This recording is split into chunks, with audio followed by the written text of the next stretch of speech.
So we'll see everybody there. Thank you, Bears vs. Bulls, and everybody. By the way, we got up to 2.4K, so that's a great level there.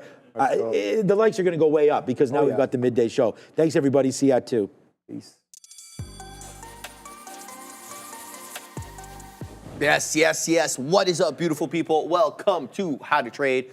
That is your boy Joey Options right there, and I'm Sharif. And what a day, Joseph, it has been on these markets. Things are pumping up a storm. I couldn't be happier, you know what, brother? That's a tough act to follow up there. Really, bro. Man, it was energetic this morning. I was saying to Sharif off screen, man, what an energy. They had the energy coming full throttle this morning. So we're going to try to keep it up that way, and I think we can do just that, brother. What do you think? All right, let's give a shout out. Absolutely, my man. We're going to shout out everybody in the chat. Bonjamin, I see you, Other Zinc, Michael Escorza. Shout out to Scott H. and Candlestick Conrad. We got Dollar Bill and Idris, Callum Mitchell Miller. We got Paul Wan Chan and Catman, Ezekiel Lapera. We got Idris as well. I think I said that one. Elon, Brandon, and Joe Dub. Hey, there he is. Alaric B. and Mark Susi. Why not? Hello to you, back to you. Mike Breeze, JC Finance, Black Sheep Trades. We got New Mexico Misfit, and why not? We got Lexter 001 and Martina Chandler. Christopher Holcomb joining us, as well as El Sol. I love that. John Baker and Smooth 1J. Anthony G. And what kind of day was it? FX Options. I love that. Forex Options. LMB Photos. Alex Davis. James Dell. Moha. We got Ronaldo. We got Ron. We got Pranaya. A whole bunch of people shout out to you. Well, Ren, as well as last one here. Christopher Templo. Aloha from Hawaii. I love your state. It's been a hot minute since I've been, well, last year. Calm down, Sharif.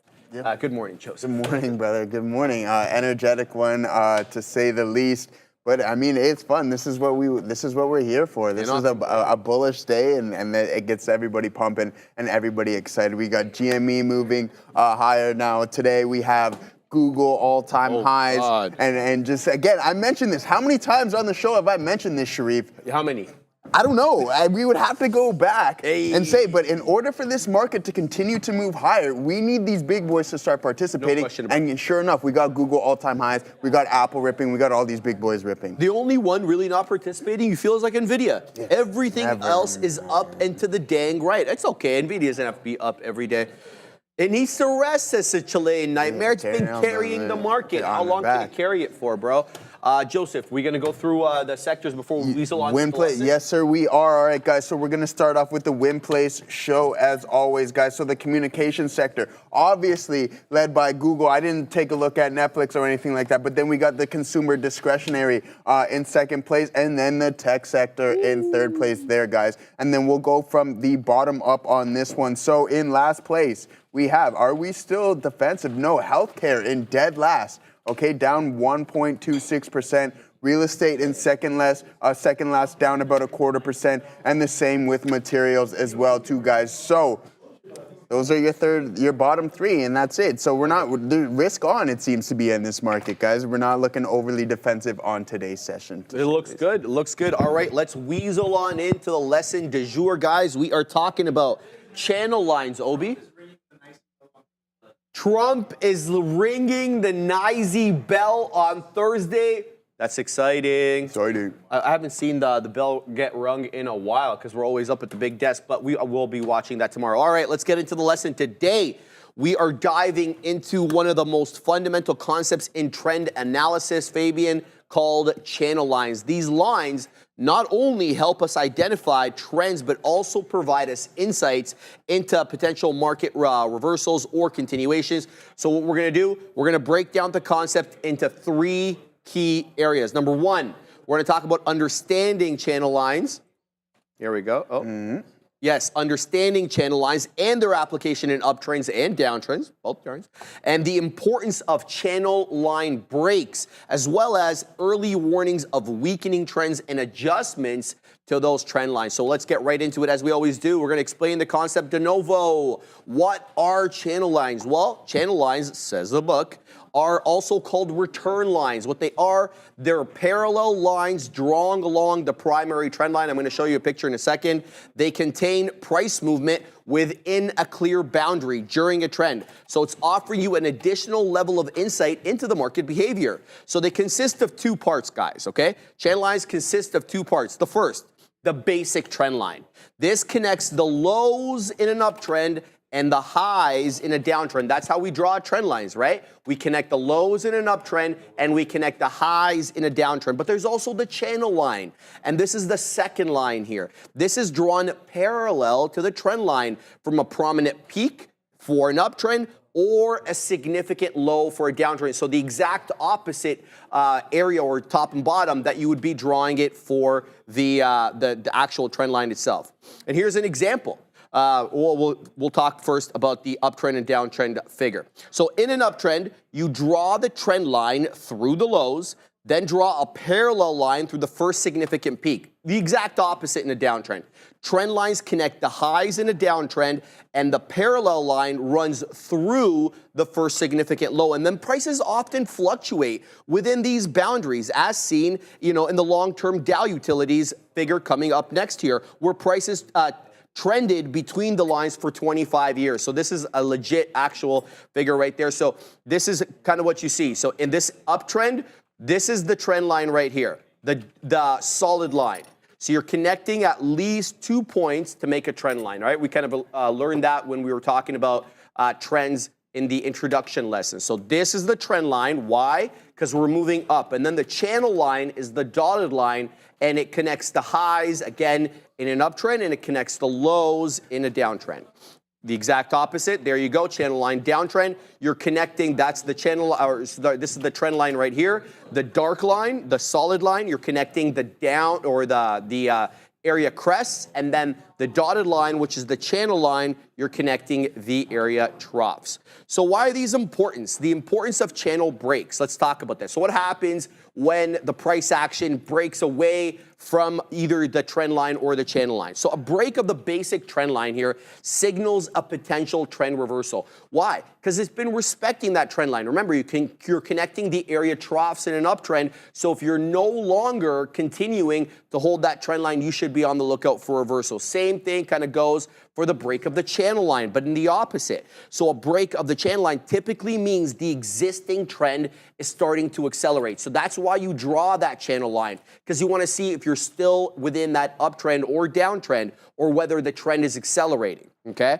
For instance, in an uptrend, when the price when the price is clear, the upper boundary of the channel, it's often a signal of strength. Traders in this case might use this opportunity to either add to their long-term positions, or whatever, if you're more conservative, you wet your beak on some profits. But the whole point is to understand what the future price action may do. Conversely, if you break below the trend line in a downtrend, it's signaling to you that a possible reversal is coming to the upside. And here's an example of a long-term channel. I'll show you the picture of it in a second, but we'll describe it first. So in this long-term channel for the Dow Utilities, which I'm about to show you, price repeatedly found resistance near the upper boundary, like during that 1987, 1989, 1993, and then support near the lower boundary in 1994. Traders could have used these boundaries for both long-term entries and exits. And this is kind of what I'm talking about over here.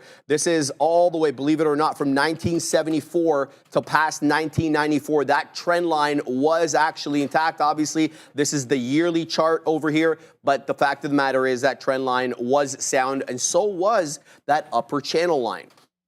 So how do you spot weaknesses in the trend? Okay, so channel lines also help traders identify when a trend is weakening. So one of the early signs of a possible reversal is when prices fail to reach the upper end of the channel. So if it had been doing that, if you had been ranging between that upper channel line and that lower trend line for a hot minute, and that had been repeating, and it was it was basically a repeatable move, you could get short on the top end of the channel line and get long on the trend line on the bottom. If that no longer happens, you need to be on the lookout for weakness. And this is what I'm talking about right here. You're going along your merry way. You make that initial touch on the upper channel line. You bounce off the trend line. You do it again and again, and this time point number 5 can't work its way up into the channel line, or at least It didn't initially, and then when it didn't reach the channel line, that should have been your lookout for, okay, let me make sure that the trend line, point number 6, holds. In this case, it didn't. Okay? Oh, where am I at here? Adjusting. Failure to reach upper trend line. Where am I at? Price. Price failed to reach. I think this is repeating over here. Where am I at?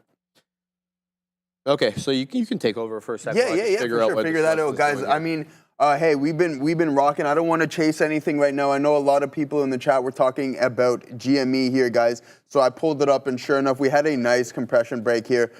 You can call it a bull flag, what you will, but then the volume stepped in, and we broke these key resistance levels, guys. Perfect stuff. But on this pullback, I'm going to look to see if we can hold VWAP. One thing that I really like here is that dwindling volume. The volume is declining. It's diverging from price action, okay? So as we decline, the volume is stepping down as well too. So I'm keeping my eye out on GME. I don't want to chase any of these mags up here because we're just ripping, and Tesla is continuing to move higher and higher. I don't want to chase all the way up here, even though we are trading at around $412 on Tesla. I do think it's only a matter of time until we touch all-time highs, and I think that's going to be today. But my guy Sharif is ready. I happen to agree. He's ready to roll again. All right, so here's what we're looking at right here. So the example that I was trying to wax point about is this one right here. So in this example, 0.5 shows that it failed to touch the upper boundary. We saw that over here. So it doesn't work its way up to where point number 3 touched. So this failure is often an early warning that the trend is starting to lose momentum. Following this, the price actually breaks the basic uptrend line at 0.6, confirming that the trend could be on its way into an all-out reversal. When prices repeatedly, though, fail to reach the channel boundary, the odds of breaking the base trend line increase. And I will submit to you one quick technique here. You could put in a line of best fit. So you've got two lines right here. You've got the basic trend line connecting the lows. You have the upper channel line connecting the highs. But not every time, in my humble submission, you're going to get bounces and rejections off those lines. So what I would say is put in a line of best fit and kind of see, is it able to reach that median point between those two trend lines? You kind of see in point number 5 here, actually stop halfway. I'm not saying it's going to be like that every time, but throw in a line of best fit between these two lines so you can kind of gauge, are we in the lower end of the channel or are we in the upper end of the channel? And if we keep rejecting at that midpoint, then you should be on the lookout possibly for an all-out reversal because it's showing you its inability to work its way back into the upper channel line. Just a little tidbit right there.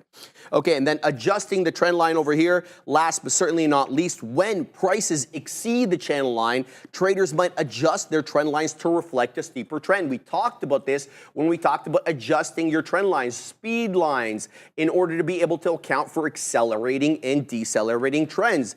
If the price significantly moves beyond a rising channel, it typically signals a strengthening trend, requiring an adjustment, obviously, to the basic trend line. So your key takeaway here is failing to reach a channel line often precedes a trend reversal, and traders should watch for these signals and adjust their strategy. So this is kind of what the look is about adjusting the speed or the angle of the trend line. So you have your upper channel over here, but the upper channel is no longer sound. It got breached by point number 5. It's not even looking back at it. You need to redraw that upper trend line or the upper channel line, as well as the basic trend line to account for an accelerating or decelerating trend. Otherwise, your previous lines will mean bub kiss. Same thing goes in the opposite. We're going along our merry way. We're making higher highs. We're making higher lows. And point number 5 can't work its way up into the channel line. Looks like it's hitting that middle line, that imaginary middle line that I was telling you guys to draw. And then you get the big boy breakdown. But it doesn't mean that you can't redraw what could be a new trend to the downside. That is, it's no longer putting in higher highs and higher lows. In fact, it looks like it might be setting up for lower highs and lower lows. So in conclusion, guys, channel lines are an essential tool for trend identification. They help traders visualize where the price movement might reverse or continue. And you can identify the basic trend line by drawing a parallel channel line. Watch for potential breaks of these lines for trend reversals or accelerations. And then last, spot failures to reach the channel line as early warning signs of a weakening trend. I hope everybody prints up several storms. Joseph's going like this. You can't see it on camera. He's eating, yeah. You gotta Ezekiel Elliott. I don't really want to mention the Cowboys all that much. Yeah, it's all right, well, you know. man. Hey. It's been a tough road to hoe this year, Yeah, Joseph, you know but what? we got major injuries, so it's okay. Major injuries. Yeah, my football knowledge has gone down the drain over the years because I stopped watching. So I just got, you know what? I just got sick of it, dude. You support the Ravens, but they're having They always. I mean, Lamar's like, killing it. with Lamar and stuff. The last time I was really into it was when Joe Flacco was our quarterback. So. Dude, you know he's he's still around? Yeah, he's still around. It's insane. Who does he play for now? Like Denver? I forgot. Yeah, he plays for somebody. Somebody, anyways. What's the situation on your side, Joseph? Yeah, What you got guys. over there? I mean, there's people in the chat talking about AMD. It's starting to move a little bit higher. I told you guys this before. There's some key support levels, and it broke this morning. So I don't know about this thing. There's so many. Why would you be focusing on AMD when there's so many other stocks? The chips are slightly weak, but then you have some of the mags that are also moving as well too, like Google, Amazon, Microsoft, Apple, Tesla, and there's no point in putting unless you're a bear, this is fantastic. This is exactly what you want to see. But from a bullish standpoint, there's such larger movers going on. You don't need to expend your mental capital on AMD because it's just not moving like the rest of them. So no, don't force it. Don't try to milk the stone that doesn't want to be milked because there's so many other better things that can be trading right now, and that is Tesla. We are starting to push around 413.01. We'll call it 415 just to be just to call it for fun, the all-time highs, even though it's around 414, but we want a clean break here. So we're pushing in towards that. We're bullish on Tesla absolutely to the fullest max here. So we like this, my third largest holding in the long term. So we're happy about this one. It's working out really well. Yeah, I mean, random oddity, it was just the flags for me just started. There's too many flags going on, so that got me frustrated. So I stopped watching. But Google, I mentioned this how many times, guys? In order for this market to continue to the northeast, we need these big boys to start participating. And sure enough, we hit all-time highs on Google, all right? We hit 250 on Apple throughout the session. So this is just the stuff that we like to see. This is extremely, if you guys were following us or watching when we did that work from home day when there was work being done on the office, Brandon asked us all, how much cash are we sitting on? A lot of us here, we are bullish. We are a risk on equities. That doesn't mean just dump your cash into the market now. You want to have good positioning. But I think for the foreseeable future, Sharif, I think that that we are bullish on the equities front to the fullest. We have a new regime coming in as well too. Yeah. So I think it's just a good time for stocks, especially with the Fed hitting targets. Dual mandate is coming into fruition. A good print on the CPI came in at estimates as well today. So I mean, hey, this is the type of day that you expect to see in the market. Absolutely, man. I got to tell you, I'm feeling awfully bullish going into the new year. Whether or not we get like that classic Santa Claus rally, it looks like we kind of are already. But yeah, that's kind of my feeling. Obviously, you know, we'll have to see exactly how it all pans out. But that's kind of my gut instinct at the moment. Here's the 7 small cap gappers I am looking at today, guys. Into at the moment, we'll see how they all work out. AMPG up a nice 107%, weaseling its way into that $2 area, a skosh above the volume weighted average price. I want to see how this trades at 2. If it wants to curl back up, take out this candle over here to make a new 5-minute candle to make a new high. I will get my way in there. I'm already in, already got stopped out of VRAR. Yeah, I breached VWAP, so quick loss right there on VRAR. We'll keep tabs on that one if it wants to reclaim VWAP. SFIX, I'm in that one right now for a 10 exponential hold on the 5. It did topping tail into that 6 3/4, but it was required to kind of pull back and slow down a little bit here as it's just been ascending quite aggressively. So my stop goes below that 6 1/3 area where this hammer candle is at 11.05. It breaks that low, I'm gone. We'll keep an eye out on that one. MIND, this is interesting area where it's currently trading at the volume weighted average price, 544 or so. It's not the biggest parabolic mover on the day, only up 28 2/3. And it kind of has lower lows right now. Maybe a skewed looking double top into that 6 failed break, I should say, failed break of 6 right there. So it's kind of trading at VWAP. There's also price action support, not just VWAP, at this 5 mid-40s. There is the implied balance high that does top off there. And then you also have some pre-market tops on that name right at that level. So we'll keep an eye on MIND. DXYZ, though, just took out the $70 level and is knocking on the door days high, 71.60. Looking awfully respectful here of price action, support, and resistance. Look at that 935 blend, that implied balance high into 68.50. Big rejection off that level. Drops back down into 64.50. Lo and behold, though, when it took out that level at 10.30 and it weasels back down, it holds up right at that 68.5, excuse me, the area that it had rejected prior. So it's doing that gradually higher high, higher low type situation, doing the dance with no pants at 71, packing my patience, keeping an eye on that one, Joseph. Last but certainly, well, this is least actually, sorry. LDTC, it looked good when I put it on. It doesn't look good anymore though. It was trading above VWAP. Now it's breaking down below VWAP and not tradable under my system. It's going to have to reclaim that level before I get interested again. So we'll keep tabs on this one, Joseph. Yeah, beautiful stuff there, guys. I'm in some GME off of this pullback. Let's see. I have a definitive out at 29. We're not going to hold on to this one much longer, but we are in some IBIT here, guys. We had that nice consolidation phase, and then we now broke that. So sitting at $101,000 on the encrypted one. So we the encrypted. The encrypted one. So we'll keep an eye on that. But guys, I want to show you this. I told you that we're going to do this, and I think I came up with a name on this. So the trade of the day, it might be the segment that we're going to call this. But folks, look at the cumulative P&L here. We are soaring as a complete unit. Small losses, baby. That's how we want to keep them. So congratulations to everyone in the chat. Nice working on that one. We had back to 3 days in a row long, but only we went 2-1 so far. But yeah, I'm really happy about that, guys. Looking really nice on the equity curve front there. So I hope you guys are enjoying that as much as I am as well too. Oh, what happened here? What happened? I don't know. Oh, we'll send it to you. Yeah. We might have to send it off to Sharif here real quick. Grab that window that you got on the side and shake it. Well, holy Joseph.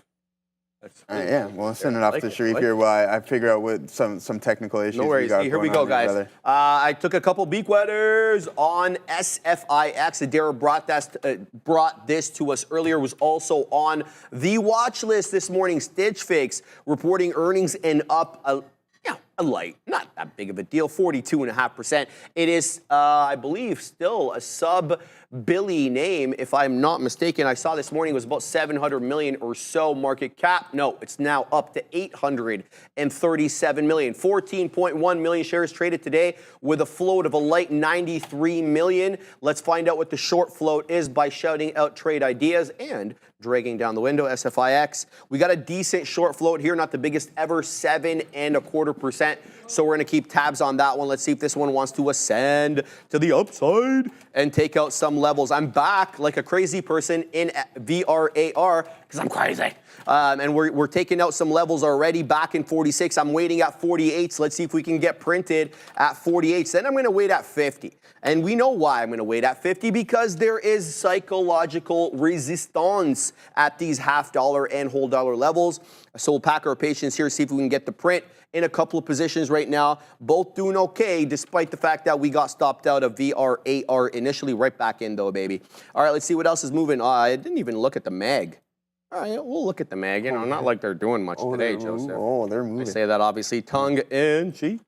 I don't know why I'm so hyper. It's probably because of Katina, man. He was buzzing. Exuberant. The boys were buzzing this morning. All I see on my chart are all-time highs 88. on this bad boy right here, and I couldn't be happier. Yes, sir. I was going to say something, but I'm going to keep quiet. 250, 80 is the all-time highs. Was it in reference to your Apple? Mm-hmm. Oh, you can just say it then. No. Speak your mind. No, I shouldn't. You got 80% of your position. ain't nothing to be. No, that wasn't. Okay, all right. So I just poured a little salt in the wound there, maybe. Yeah, I know. I was like, this guy. This morning, I looked back at him. I'm like, Joseph. I wasn't gonna say anything. I wasn't gonna say, hey man, that's good, man. You gotta put a little cash in the pocket around the holidays, because I know Neil and Sean were giving you heat about Christmas the other day. So yeah, they're like, you don't have a significant other to buy anything for, you lowly bastard. Just okay. So there it is. Let's keep a look. out on that one. So keeping my eye on Apple here as 250.80 all-time highs. Amazon just got a nice bounce off the volume weighted average price at 229 1/3. Still putting in lower lows and lower highs. So even though we're working into that volume weighted average price, still I want to see a bit of a trend change. Softy looks strong though. Softy awfully strong on the day. Very respectful of the 10 exponential moving average on the 5. You nary have a breach of the 10. The only breaches I see are quick wicks, but all the closing prints work their way back above that 10 exponential, and we've been up above 450 on the day, but we are knocking on the door again of that $450 level, with that 450 and 1/3 being the day's high. Tesla, obviously, it goes without saying, we're keeping an eye on Tesla. I likely won't be trading TSLA just because of the price. I probably will weasel into TSLL if there's a trade to be had. But this one also very respectful of the moving averages ever since that V-shaped retracement off the open. We went red to green, obviously, because, well, no, sorry, we didn't go red to green. We went lower than the pre-market range, but we never went red on the day. But nice V-shaped recovery is what I'm trying to say to make new highs. Now we're at the day's high, 413.99. We're looking for a 414 break and take. You've got a 4-candle 5-minute hold up here, 4 5-minute candle hold up at 414. So I didn't look at the book, but there does seem to be a seller of note at that 414 level. If I can make one observation, we're not really putting in higher lows all that much. So kind of a flat top with mixed range to the bottom side. It's not like you can say, oh, there's buyer exuberance here into 414 because every successive trough on the 5-minute candle a little bit higher. Not really. They're kind of just equidistant there. So keep an eye on that. And the Qs, the NQ December contract, days highs, 21,755. Is this all-time highs? On the, yes, it is. Okay, so we are at all-time highs right now on the NQQQ, or the NQ December contract, NQQQ, I'm losing it. 21,755, that's all-time high. So we'll keep tabs on that one, guys. Big moves up today for these MEX 7. We're going to Adara at the green screen.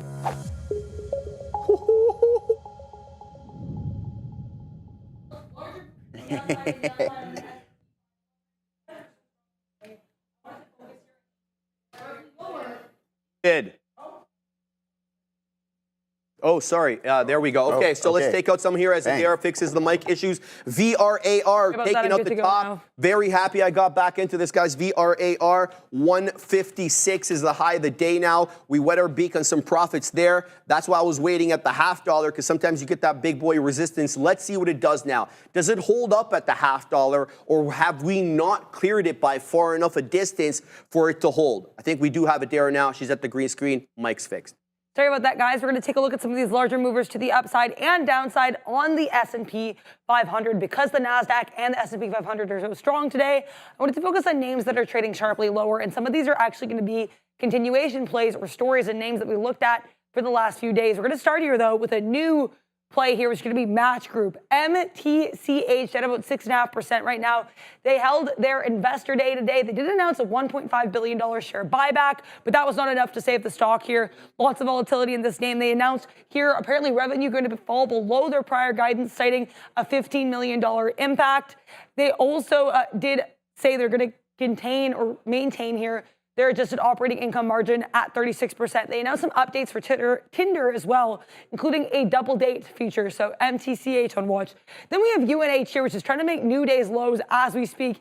United Health Group and a lot of these other insurance names like CI, Cigna. We also have CVS, which has an insurance arm. These are all a lot weaker since the shooting of Brian Thompson, who was the CEO of United Healthcare, the insurance branch of UNH. From what I'm seeing here, it has to do with negative sentiment in the insurance space that's been brought out, I guess, or brought to light since that incident. And then we have Walgreens, WBA on watch here, basically kind of chopping around near day's lows. Yesterday, though, we had an excellent day, including a halt to the upside on intraday catalyst. Wall Street Journal reporting here the company's in talks to sell itself to Sycamore Partners, which is a private equity firm. We'll have to see what other names are in play later in the day, but make sure that you hit the like and subscribe buttons as we go back to the Bash Brothers. Thank you very much, Adara. Yes, Joseph, what do you got over there? Yeah, How's everything going? Yeah, everything is going good, Sharif. I mean, IBIT is buzzing. We're starting to. Rob EV pointed out some good, some key resistance levels on Bitcoin, and I had these pointed out as well too. I marked these yesterday. So let's see if we can break through. To be honest with you, I wasn't expecting it to put in this type of day. But when Bitcoin wants to move, it puts in those $10,000 days, right? It can put a 9 to 10K. So let's see what the low was around 93K. So we're sitting around 101 right now. Let's see if this is going to be a genuine breakout. Then I do think we can put in something around that type of metric. All right, that $10,000 a day, and then we get that opening on top of the range. That's really important for me because now we have a definitive consolidation area. So let's see if we can break on top of that with the volume supporting and then sit on top of that, all right, guys? So I'm really looking forward to seeing what happens in the near future with that one because I do think that we go to around 115, 120 as the next target. Someone in the chat asked me about Sensonics Holding. It is a medical technology company focused on development and manufacturing of glucose monitoring products designed to transform lives in the diabetes community. Beautiful stuff, but it's not the most liquid stock there is. I mean, moving from an intraday standpoint, this is really hard to get into. This is more around Sharif's style of trading, but again, it's a 30 cent stock, right? So yeah, I don't even know if you dabble in something that low. I usually filter, but I'll look at them. Yeah, I mean, What's the ticker, Joseph? SENS. Oh, I saw the first thing, yeah. So it only has about a $205 million market cap. So keep that in mind. It has been trending lower. These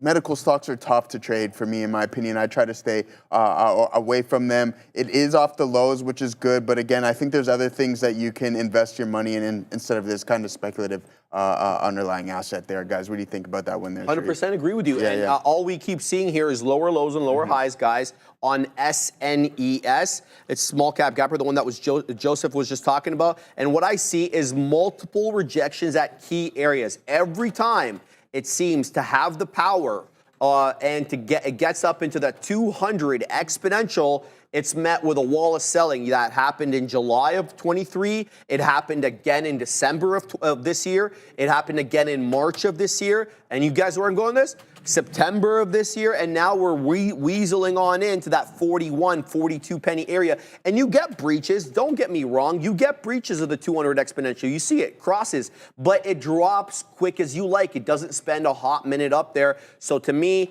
I'm seeing lower highs, I'm seeing lower lows. I need a decided trend change before I would invest in this in the long term. Look at this. This is not a glowing endorsement for a name. That's an ugly looking chart. You need to see something different before you get in there. Now, if you understand something about the science that Joseph and I don't understand, well, then have at it, right? That's an entirely different story. And maybe that's kind of the beauty of being in these biotech names, that you can kind of leverage your knowledge. I know Obi does at times. He has a science background. He understands this stuff better than I would say Joseph and I do. So he can work in like that. I personally don't have that ability. So I try not to pretend like I do. Bang over here. Here we go, baby.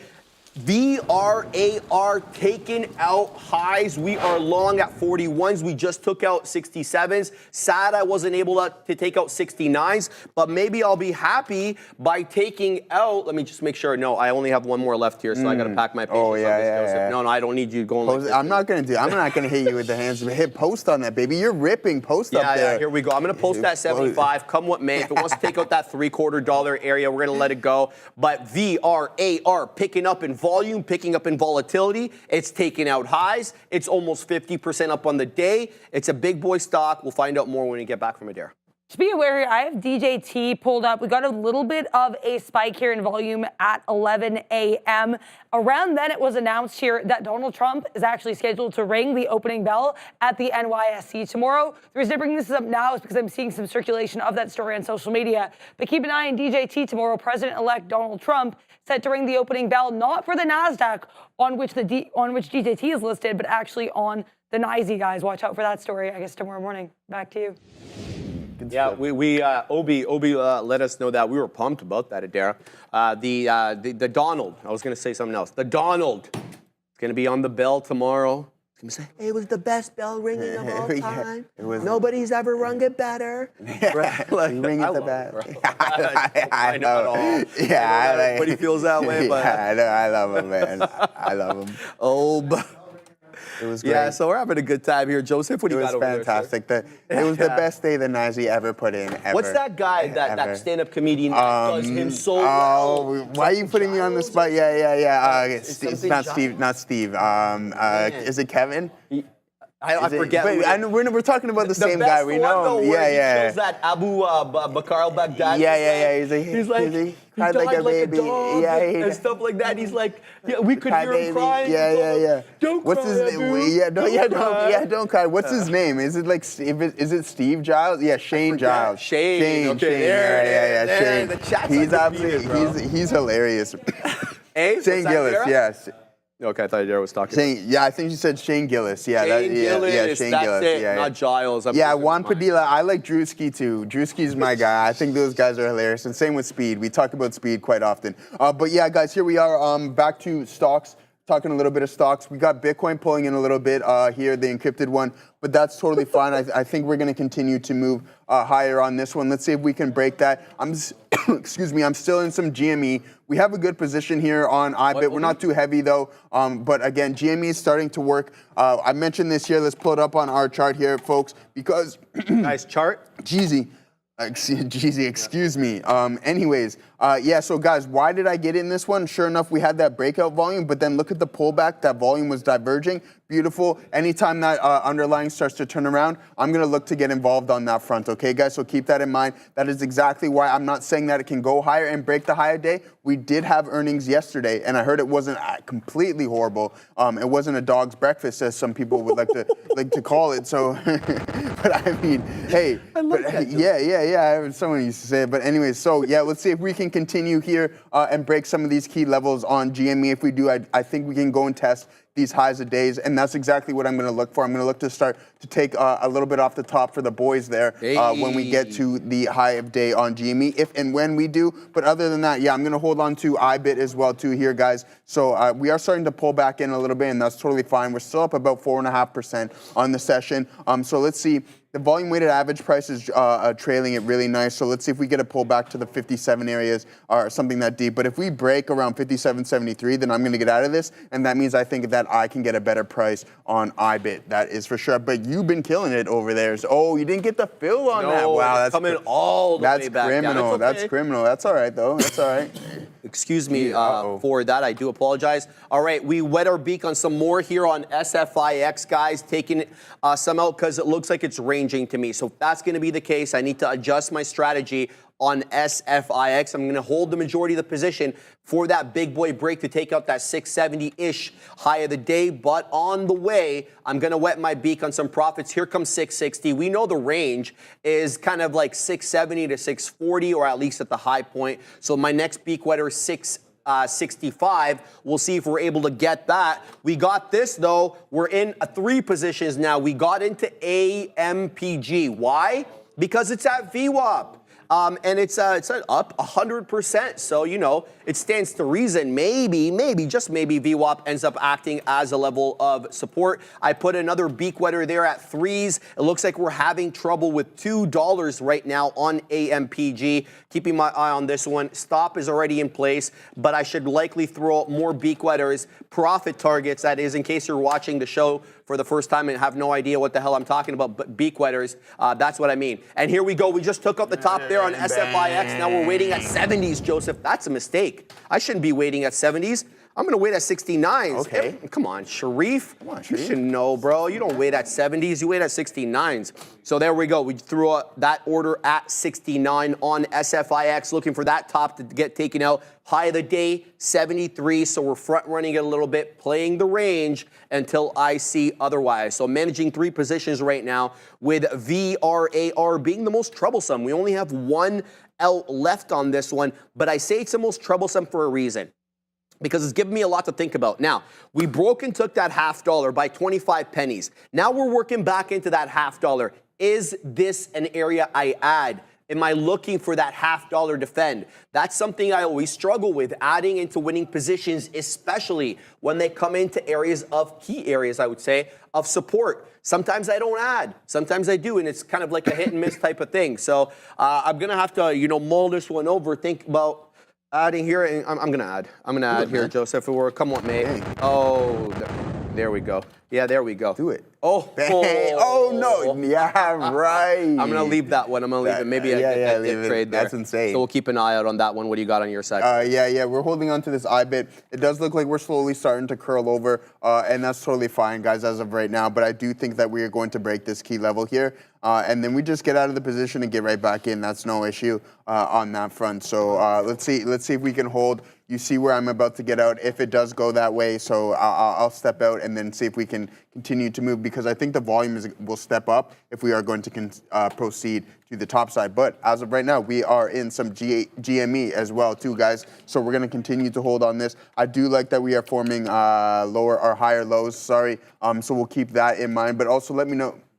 What you guys are looking at in the chat, because I think GME, if we get some volume, if we get the buyer exuberance to step in, then we can continue there and make some new highs of days. But as of right now, folks, we are off to Adara. What we're going to do here is take a look at some of these earnings day one plays. But also, before we take a look at that, make sure that you vote in our poll for what ticker you want to see featured in the afternoon rundown. You have between BTC, GOOGL, TSLA, and SMCI. Whichever one you vote for, it is A-OK, because the ticker that gets the top votes, or the top 5 tickers, sorry, between this poll and another poll that'll be out later today, I believe around 1 p.m. during the midday, those top 5 tickers will be gone over by Sean and Obi at exactly 2 p.m. during our rundown. Sharif will stand there on the green screen and give us all the details. So take a look at, I guess right now we'll take a look here at earnings, starting with GameStop, GME.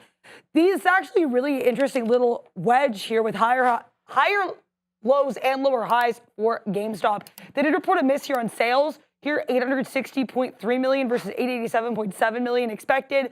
Reporting here GAAP earnings of 4 cents per share. We were expecting a loss, but I want to talk here about sales because these were not very good numbers. In addition to missing estimates, they also dropped here on a year-over-year basis from $1.08 billion, and sales in all 3 of their segments also dropped. So pretty mixed sentiment here for GME, though they did have $6.64 billion in cash and equivalents at the end of by the end of this quarter, which is pretty astounding here, $4.64 billion. It's also worth noting they said they're no longer going to be doing any stock offerings, or they don't foresee doing any more offerings throughout the rest of fiscal 2024, though they did announce they raised roughly $400 million from their last previously announced offering. What about Stitch Fix, which Sharif is involved in there? Congrats to him, as this one makes new day's highs. Great pattern on this, and also pretty great numbers. Loss of 5 cents per share on a GAAP basis versus an expected loss of 13 cents per share. What about sales? $318.8 million versus $306.93 million expected. That would also be a beat. Then they are expecting here Q2 net revenue between $290 and $300 million. That would be above estimates. And their fiscal 2025 revenue estimate here also mostly above expectations. But tonight we are expecting Adobe, ADBE. They're going to be reporting roughly 4:05 p.m. And we are expecting here earnings of $4.67 per share and revenue $5.54 billion. I'm also seeing an expected move here of about 8.5% for ADBE. That could be a name to watch for tomorrow, guys. Back to you. Thank you very much, Adara. The funds. Yeah, good look. Okay, guys, you want to cover something? Yeah, for sure, guys. So yeah, I'm just gonna hold off here a little bit. We did punch out of our IBIT trade. I do think that we can get a better price on this one. So let me pull this up for you guys. Yeah, so we're out here. If we do break these key support levels, let's see if we can pull back towards the volume-weighted average price, hold those levels, and then we can get back in. But if we turn around before that, and this breakout is therefore genuine, then maybe we'll look to participate on that front. But as of right now, this is just a little bit of pullback volume. I'm not expecting it to continue on that second leg just yet, but I do think at some point, if we are genuinely strong, we will continue.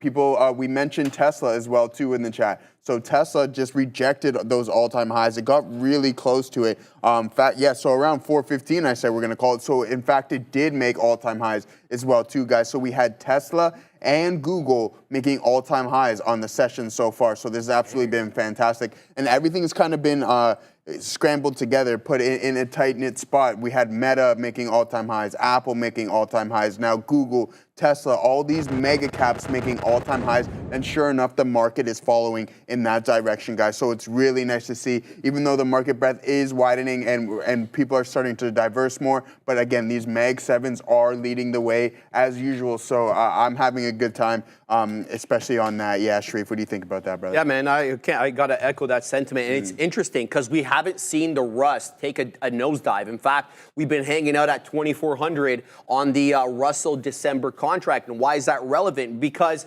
it seems as we're not getting a rotation of that same money because the MAG is still continuing to go. The NQ, the Dow, they're all locally at local highs. So it's not a recycling of the same money. Maybe it's that money that's been sitting on the sidelines in cash. And when I say cash, usually I mean it's being held, it's holding treasuries, right? Usually that's what we talk about when we're saying cash. You're actually never in cash. Well, I shouldn't say never. Most people are not in cash in the sense that they're putting, uninvested cash in the bank account, just sitting there collecting, I don't know how many percentage points. It's usually treasuries we're talking about. And that's yeah, go ahead. And no, just to add to your fact, like Tom Lee says there's still about $3 trillion on the sidelines in these money markets as well too, guys. So there's a lot of cash on the sidelines. So in the foreseeable future, if we do decide that we want to move that cash does want to move over, it's going to be put into equities, right? So there's going to be risk on, so that can be extremely bullish for the market as well too. I added on GME here, and then but it's not a Fonz moment yet, just Sharif, because it started to pull back heavy on me, which I don't really like. I'm not a fan of that, but I'm also back into IBIT. I do like this one. It's starting to turn around, so let's see if we hold. We had that pullback. We got that turnaround action, so we're going to continue to hold on to this. But I added on that GME, and it doesn't seem to be working out for me right now. But what do you got going on there? I like it. That's just because you said don't turn around. Just and then you turn around, eh? No, Ace of Base. Ace of Base. Well, yeah, you're like, what? Ace of Base? You Is that know a song? Band? No, it's a band from the 90s. Yeah. I was born in 92. I know, bro. I know when you're born. I'm 10 years older. We're the same. We're both on your age. I'm 92, you're 82. All right, here's the deal, guys.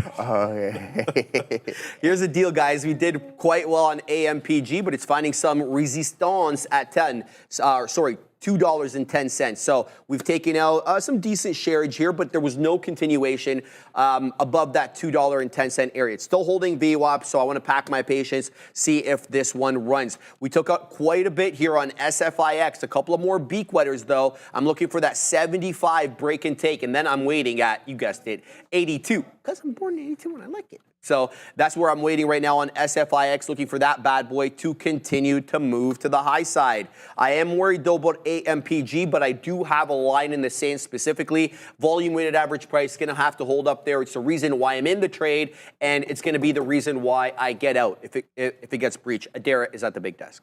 Yeah, we have to talk here about some of these cigarette nicotine-related names. PM, Philip Morris, and Altria MO, both to the downside, though MO, I would say, is reacting a lot more intensely with these volume spikes to the downside.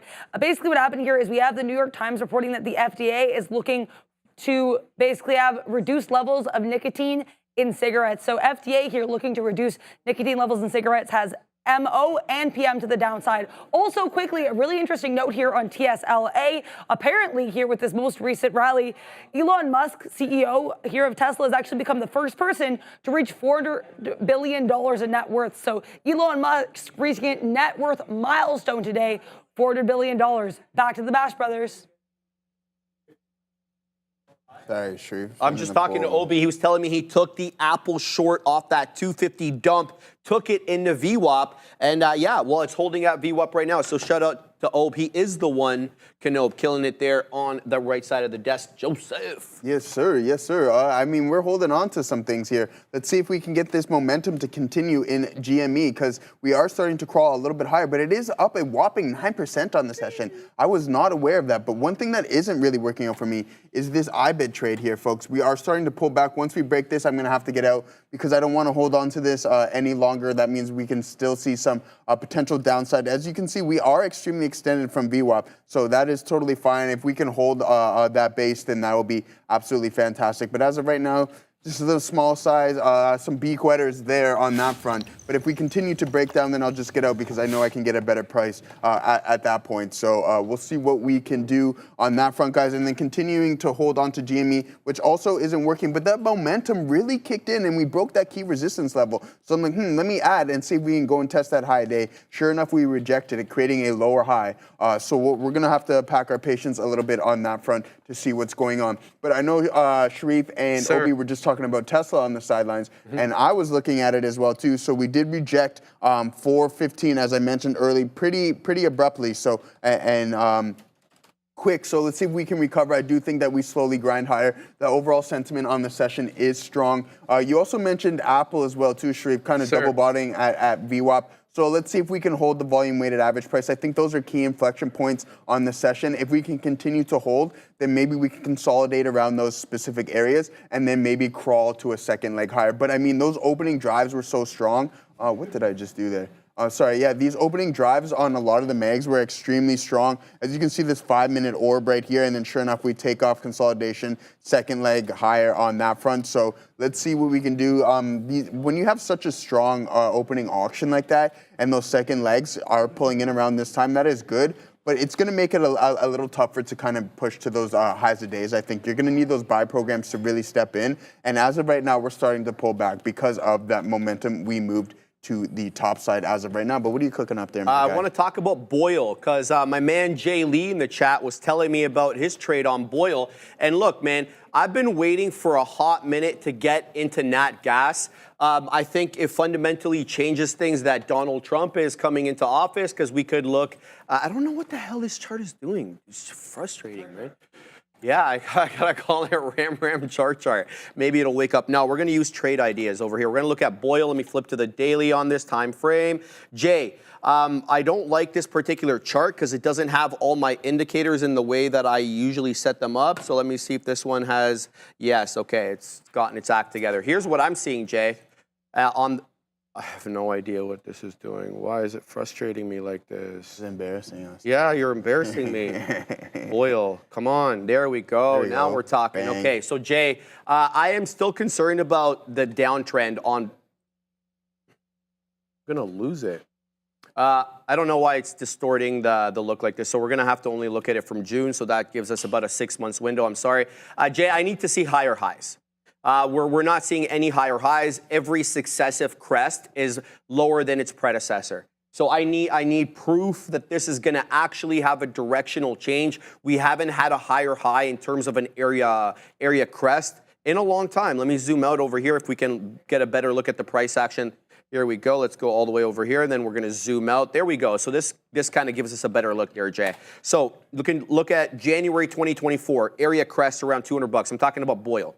And then May 2024, you get a bit of a double top with May and June. It tried to take it, but then we ended up making lower lows. Then over here in early October, we kind of had a run as well, another lower high. And then this little run up over here, late November, early Jan, another lower high. So I'm super interested in getting into nat gas just because it's been shellacked as of late. But I need to see what I need to see. The technicals still aren't there, in my humble opinion. I know Jay's all over UNG. He's all over nat gas, all over Boyle. That's kind of his moat. But Jay, I want to join you on these, but I just need I need to see all the right things. And personally, I don't see it yet. Now, having said that, Boyle is up 9% on the day. So it's a good intraday trade. There's no question about that. But that's not what I'm looking at it for. I'm looking at it for a nice swing trade that we can make some moolah on. All right, I want to talk about VRAR. Got stopped out for the remaining amount as it did dip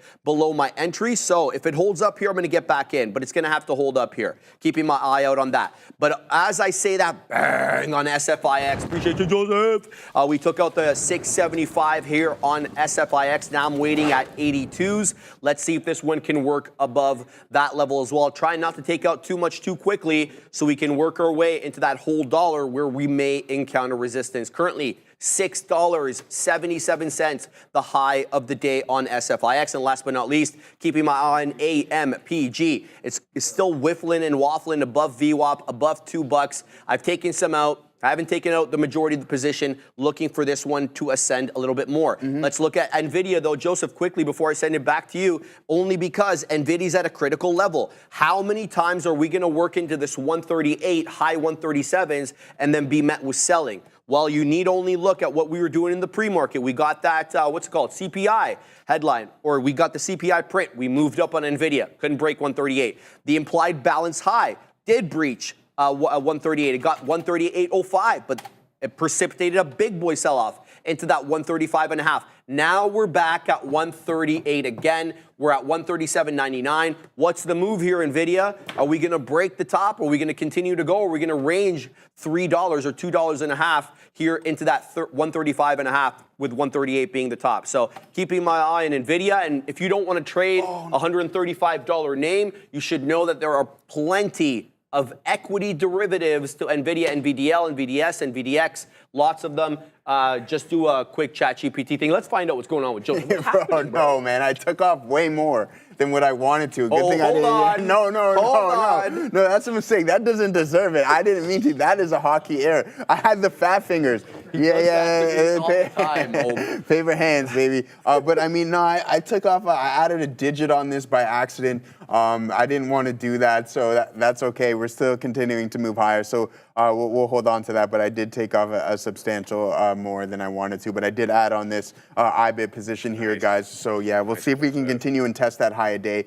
We did get that turnaround price action pattern that I was looking for. Sure enough, we punched in. All right. So guys, keep in mind, I want to go over the top volume stocks as we usually do throughout the day. So sitting in first place, it is a little bit lower volume here, actually, with NVIDIA at 80.1 million shares traded on the session so far. PLTR sitting in second, SMCI in third, and Tesla in fourth with 47.5 million shares traded on the session. Now, I hope that we can, doesn't matter to me whether it does it or not, but let's see if Tesla can continue on this path here, pulling back on lower volume, and see if we can hold the volume-weighted average price, all right, and then continue on that second leg higher, because I think we can put in an absolute monster day, up about 2.6% on the session. So I think there is still some room to go. But I was saying to Shreve earlier this morning, I mean, we talked about trend lines throughout the lessons this week and last week. And 45 degrees, I mean, we can't go parabolic all the time. Eventually, we're going to pull back at some point. I'm not saying that it's going to be today or right now. But again, this is not sustainable price action. You can't just go parabolic like this all the time. Some people are eventually going to start taking some profits. But again, we are around the all-time highs. But a pullback around the 380s, mid 370s is totally healthy. Don't spook out. We're bullish on Tesla for the long term, for the next couple of years, actually, because of what's going on with Elon working alongside Donald, putting up numbers right now. So we like the robo-taxi, and when that's going to start coming out as well, too. So keep that in mind. We like Tesla. Second largest, is it my second? Third largest holding in the long term. So let's see if we can hold view up here, guys. IBIT is starting to come back in a little bit. Let's see what GME is up to, folks, because we are still in that one. I don't know if we went and tested the high days. Okay, so yeah, we're just kind of chopping around these levels. A little bit, some choppy price action, nice consolidation phase, and then the break of that resistance with volume, which is really key. So we like that. Let's see if we can continue and break some of these key pivotal levels and go to the top side on that one, all right? So let's see what our guy, Shreve's got some news on. Yeah, there's Lilly news, guys. Okay, we're going to send it to Adara. Yeah, so we have a little bit of news here in Eli Lilly. Basically, a couple of catalysts. We're just going to run down of what's happened so far in the session today as well. Basically, what I'm seeing here, this came out around 11:30. Apparently, their investigational cancer drug has cut death by 30, or the risk of death, by 38% in breast cancer patients. Much earlier today, they also announced that they're going to be basically selling their Zepbound through Ro, this telehealth company. So a couple catalysts. From what I can tell, the most recent one, or the one that's getting more circulation recently, is going to be that story here about their investigational cancer drug. So thank you, Sharif, for bringing that to my attention earlier. Let's take a look at the SPY now, though, and see what it's doing, because we are pushing to the upside, up almost 1% here, just below that 608 level. We also have the NASDAQ here. This one's up about 1 2/3%, and we know what's running a lot of that move. It's going to be Mag 7s. We have Apple here. This one made new highs above 250, but now it's curling a little bit lower. Then there's also TSLA here.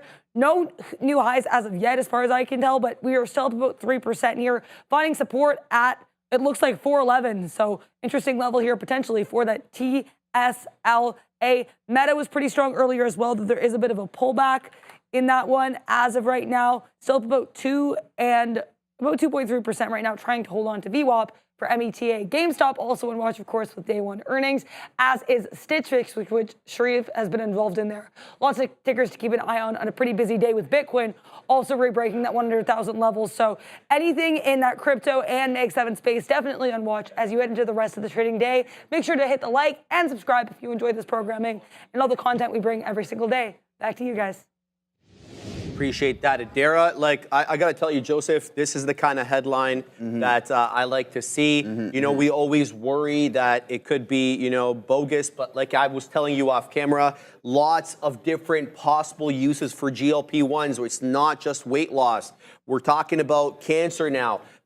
Sadly, you know, obviously we're plagued with addiction issues in our society. Yeah. I personally have that in my family as well. GLP-1s actually being studied for alcoholism, drug addiction. So, like, I'm not waxing poetic about it. Who knows where this ends up going? But if there's a clear use for it in those cases, I couldn't be happier. You're all for it on that front, absolutely. 100%. So, yeah, and I think so too. Especially just walking around the streets of Toronto, we see it unfortunately a bit too often. So, I mean, that's what happens when you live in big cities, guys. But again, any help going towards that way is absolutely fantastic, no doubt about that. But Forex AU, you said you tweeted me about something. So, how do I see that? Let me know how I can see that.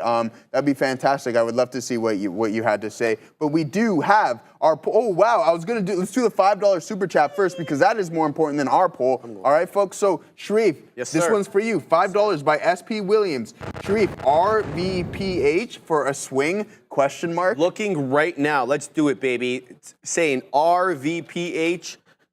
Ram, let's have a look at this one. Let's zoom out. Okay. All right. So we are getting a big boy breakout here, and we did take out important levels. Pardon me. Yes, absolutely. Ram, thank you for reminding me about that. Ram's a boss, bro. Gross. All right, here, RVPH is what I'm talking about. Sorry, guys, there's a ticker right there. So, you know, kind of a ziggy-zaggy chart. Let me zoom out a little bit more if you guys don't mind. I want to go to the weekly. Of course, it doesn't want to show me the weekly, Joseph, because it's, you know. But in any event, yeah, this is a great, this feels like an accumulation area here where it holds around that $1.25 to $1. You know, it had a moment where it saw $1 there or below $1, 75 pennies back in August. What does this company do? Let's first of all, RVPH. Let's just have a look quickly over here. I'm gonna pull it up. I got it. No worries.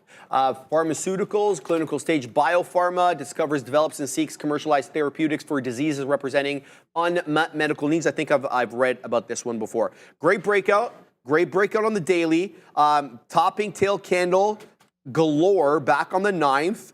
It ends up opening that day at $1.70. It closes at $2.25, but it worked its way up to $4.25. But most notably, it doesn't give anything back the next day. It doesn't make any new highs, which is fine, but it continues to make higher lows. I like the look of this one on the current price action right now. Where we find support, or sorry, resistance, let's have a look over here. So we definitely had a downward channel, okay?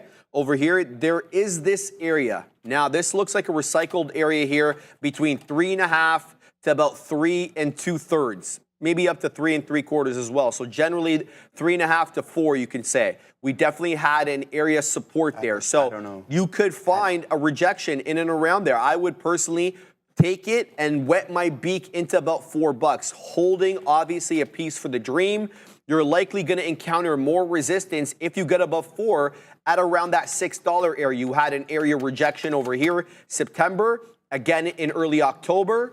This is 23, by the way, not this year. And you had a November rejection, and then here it started making lower highs. So in January of this year, we could only get up to about 5 2/3. I like it. I think you encounter likely resistance between 3.5 to 4. If you're able to clear that, you're probably looking at the next level of $6 resistance. I think it's cool. I think it's a good looking chart. I'm not commenting at all as to the veracity of the headline or whatever precipitated this move up.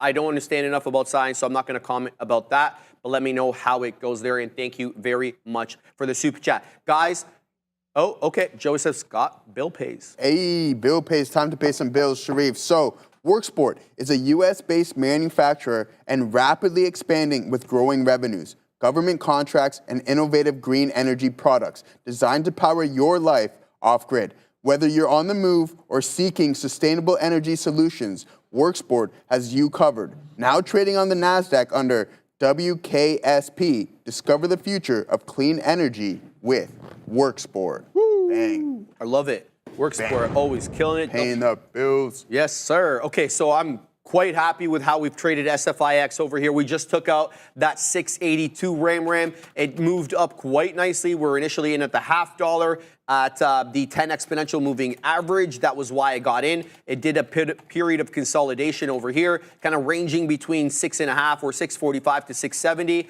We get it in the lower end, and now I've taken out 682. I'm going to set up another beak wetter. Let's just put it at 88s because 88's the lucky number. We'll keep a look out at that one. This one's doing what? Bang! Again over here on AMPG. We take out the top. Now I'm going to set up at the third of a dollar, 33s. Let's see if we can get that. We know the high of the day on AMPG is the $0.50. And what a rounded bottom off the volume weighted average price at $1.90. It whiffled, it waffled with that $2 area, and then we actually got the break and take of it. So I'm going to pack my patience with this one, setting up incrementally for that high of the day break. Still have many more outs here on AMPG. Don't want to take them out too quickly. Over here, up 125%. Let's put some dang respect on this one's name. Here comes 230 again. The tape's moving. Looks like there's buyer exuberance over here with higher lows. So we'll keep tabs on this one, AMPG. And it behooves me to give you the details. Exuberator. The what? The exuberator. The exuberator. Amplitech Group, guys. They're engaged in designing, engineering, and assembling microwave components-based amplifiers. Their divisions include specialty microwave, spectrum semiconductor materials, all the stuff I don't know anything about. Let me give you the stuff that I do know about. The float, the market cap, almost $28 million. The volume, 153 million shares, and the float is 6.75 million. And then we're going to bring down trade ideas, Ram, and then show them AMPG. Oops, AMPG. There, what's the short float? Negligible, 0.6%. So not a whole lot to write about there. So not really much, don't expect too much of a short squeeze, I guess, for this bad boy. But good, it's got a small float. So by definition, it can find some aggressive moves to the high side. Guys, DXY, that's flying. Yeah, it is. It's taking out highs over here. It had a $72 area kind of, let's say 71.50 to 72. Oh, wow. Looked like a bit of resistance area. It just got a big boy volume candle with over 100,000 shares, pushing this one all the way up almost to $74. 73.89 DXYZ. In case you're wondering why I have this on, and I'm always talking about it, is because they have SpaceX in their dang portfolio. And I was reading an article today. SpaceX just raised money with a valuation of $350 billion. Bro.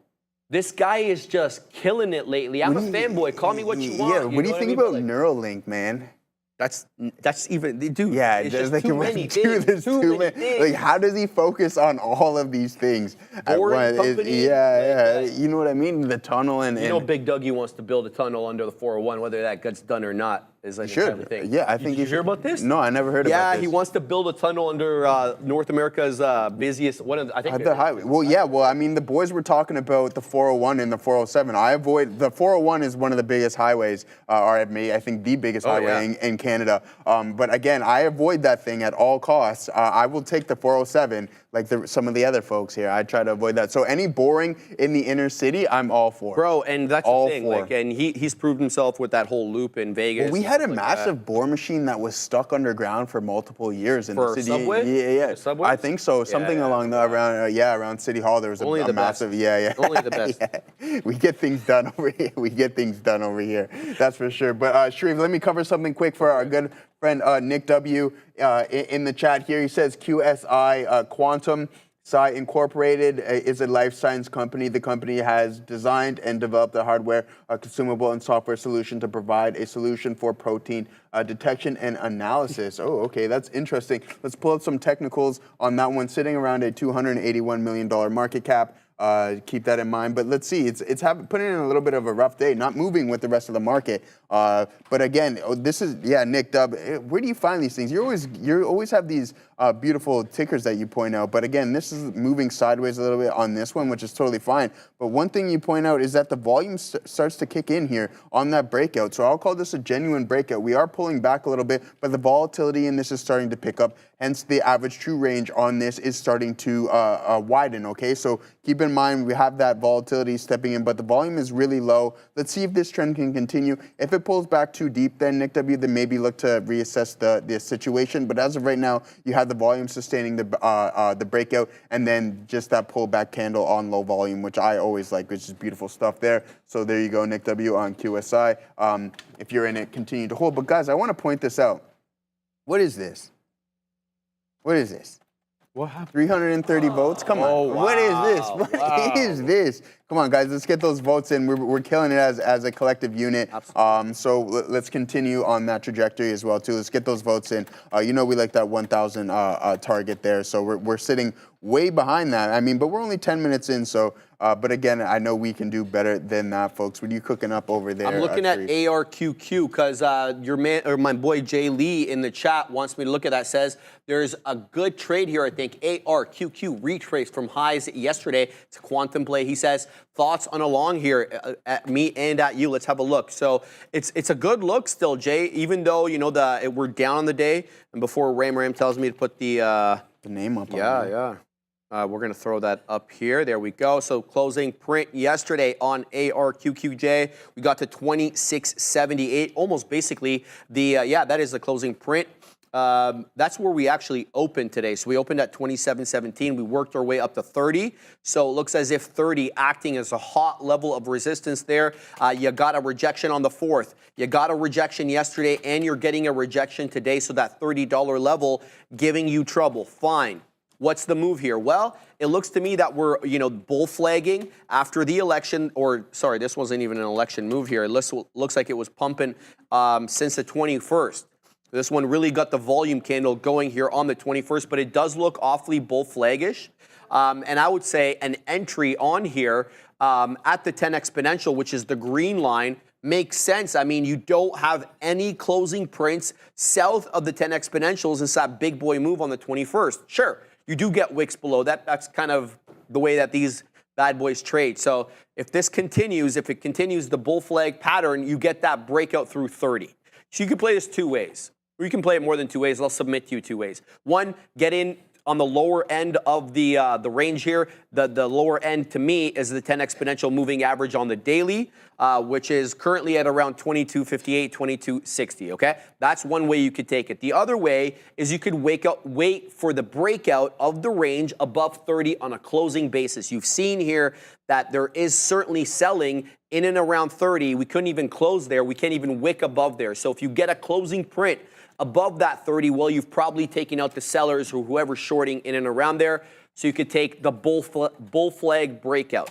That would be another way you could play it. I personally would like to get in on the 10 exponential, and I would put my stop at an area low. So if I was to get in here, say $23, currently where it's trading, I'd have to give it legitimately to below $18. So I'd have to risk $5. Okay, why? Because look where this candle is here on December 5th. It goes all the way down to $18. And if I'm not going to put it below an area low, well, then I'm just asking either get stopped out or have myself wicked out, even though it's a good trade. So a couple of ways you can get in, I would say 10 exponential or wait for that breakout of the $30 area. Let's have a look at AMPG because it just came into $2.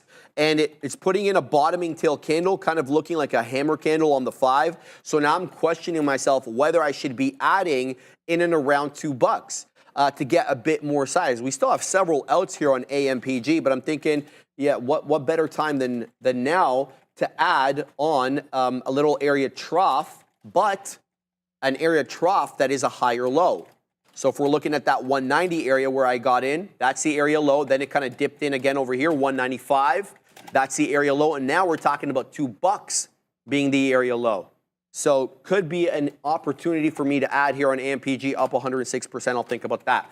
This one, SFIX, got all the way to 687s. I literally have my exit on this one at 88s. It doesn't cross into 88s, and now we're down into 68. So we're still holding the 10 exponential moving average on the 5 here on SFIX. So I don't want to add, I don't want to do anything here other than wait for either a break and take of that 688. So keeping my eye on that separately. VRAR, the one that we were in earlier, that big boy drop through VWAP, kind of working its way back into the volume weighted average price at $1.47. You're not going to see me get involved in this one until it breaks and holds above the volume weighted average price. If it wants to reclaim that level, I'll trade it. Not, just going to leave it there. What are you looking at? Yeah, good stuff. I have a really good question in the chat from DJ Deckard Kane. So when you day trade options, assuming it's daily, weekly, regardless of the Greeks, what's your gut comfort level time-wise to hold them on average? That's a fantastic question. I don't intraday trade options, as I told you in the chat, but treat the vehicle as you would with flat-out equities, all right? You just want to look at it as a leverage product, just a different vehicle to trade the same way. So just keep everything fundamentally the same from a system standpoint for you, but just use that leverage product if you are looking to use options as your vehicle. Don't change the way you trade. Just utilize it as a leverage product, and I think that will help, because that's kind of how I think of using options as well too. Even though it's like, so sometimes it's like, okay, yeah, I want to do this, but okay, I want to leverage this idea. I don't want to go flat out equities just because of a capital requirement standpoint. Keep that in mind, but I just think of it always as from a securities or equity standpoint. I don't want to hinder the way I think about the setup or the trade. I just want to utilize the vehicle to leverage that idea, okay? So that's just how I look at it from that standpoint. So hopefully that helped you guys as well too. A lot of people in the chat are saying AMD is ripping. I find it hard to believe. You won't believe it. I mean, we'll see. It is moving. But we'll take a look at it. Yeah. From an intraday standpoint, it is above VWAP here, so that's a really nice look on this front. But again, you can see this 5-minute opening range on AMD, and then it dumps, comes back through VWAP, and then had the inability to hold, and then pushing back through it. So let's see if we can go and test these pre-market highs. I think that's going to be a real pivotal moment on AMD. Otherwise, we have a failed new high on it as well too, guys. So just keep that in mind. I mentioned this earlier in the session. There's so much other roaring other than no need to kind of milk the stone with AMD, even though it is working. But I want to point out this signal here on NVDA, and I'm not frustrated that I missed it, but I just have my eyes off of semis. I have no interest in them as of right now. Excuse me. Once they get back into play, absolutely. But there's other stocks in play right now, in my opinion. But this one signal I do want to point out, which is absolutely fantastic. If I seen this, I would have looked to try and take advantage of that as well too. So here is that that signal here. You know, I'm always correlating volume and price, so this is extremely key, especially at extremes. You have those indecision candles when we went over the volume price analysis lesson. You can look up for those things. And I know sorry, there's someone in the chat. There's a couple people in the chat who bought volume price analysis by Anna Cooling. Let me know how that read is. Yeah, let me know how that read is going, because it's one of my favorite reads. If you have, so continue to let me know in the chat how that's going, and hopefully you're enjoying that book, because I have it for sure. And yeah, the basket case. Why did I dip out of GME? It came back to my break even. I'll pull back GME as well too. And if it's ripping, it's ripping. I wasn't keeping my eye on it because I know that. Let's see here. Yeah, see, it's starting to move a little bit higher, but as you can see, I took some off, and then it came back to my break-even stop there because I added more. But again, that's totally fine. If it's continuing to grind higher, that's fantastic, especially for all those GME holders out there. So just up under 10% on the session, Sharif. All right, I think it was Bovin was asking me to look at CADL, and here it is. So here's the headline. Candel or whatever skyrockets by triple digits on a potential first in 20 years cancer drug. You love the headline. You just hope it's true. So here's what happened. You got the big boy headline there. I believe, let me see what time that headline dropped. 7:11 a.m. And this was, well, that's when I got it. Maybe everyone got it earlier. This one started skyrocketing at $7. The closing print on CADL from yesterday, Bovin, was... Let's go over here. 458. So let's say 450. It then skyrocketed triple almost to 15 bucks, goes to 14.60. It was putting in higher lows and higher highs even in the pre-market. And then the opening bell at 9:30 came. You made a new high, so you broke the pre-market high going into 14.60, and then the selling came, and now it's bleeding up a storm. It's back into $6.77. So this one's really giving up the ghost. It gave up VWAP at around 10.05. That's when I would have stopped trading it. These small cap gappers, they got to hold above VWAP. Otherwise, I don't trade them now. The contra positive is also true. I will not short them if they're above VWAP. So by extension of that principle, this would be in play for me as a short, which I don't typically do with these small cap gappers anyway lately. It would have been a short once it broke VWAP. So in and around that 11 and a fifth. And then look, it came back in this candle over here, tried to test VWAP, and then the seller said, no, you don't. And they pushed it back, and then the blood really started coming in at 11.25. Since that 11.25 candle till now, we're down 40% in the span of 40 minutes on this name. So CADL getting shellacked after having a great morning and a great move up on a good headline, you have to assume. But yeah, I'm not touching this. Now, here's the deal. This comes back into yesterday's closing print at 450. I'm a buyer. And I never take these small cap gappers long south of VWAP. But that 450, I mean, what is so bad about this headline that it would close lower than yesterday's price without that headline yesterday? So we'll see. This comes back. That's exactly what I'm going to do, actually. I'm going to throw out an alert at $5 over here. If this one comes in at $5, I'm likely going to get it on my long or to take long list here. So CADL, Bubman, that's kind of what I see there. Not really my jam to short these small cap gappers. I'll submit to you that 2022, early 2023 was a great time to take these small cap gappers short because they had like no continuity. And I would constantly complain about that. They take VWAP or they try to take the pre-market high, which is one of my requirements, and then you get a fail almost immediately. That hasn't been happening lately, right? You're seeing good continuity on these small cap gappers. Like I'll just case in point right now. And not everything, you know, don't take me super literally when I say each one of these is a small cap gapper. Maybe they don't fit market cap wise, but that's kind of what I mean. You know, these ones that show up on the scanner that are around today, they're not around tomorrow. Look at this. AMPG above VWAP, SFIX above VWAP, MIND above it. VRAR is trying to do its best. DXYZ is trying to do it. And GameStop, obviously not a small cap gapper, but again, one of those ones that we trade similarly. So good continuity with these small cap names that show up. Some people call them low float runners. It doesn't matter what kind of pseudonym you use, but the point is trade them that way. Random oddities. I bet there will be an offering or something on CADL. They are bamboozlers every time I try to make some sense out of the drops. Thank you for letting me know, man, because I don't know too much about it other than what I just read on it right now and read back to you guys. So it's great to add some color, some context. I do appreciate that. West, y'all. Cattle sucks.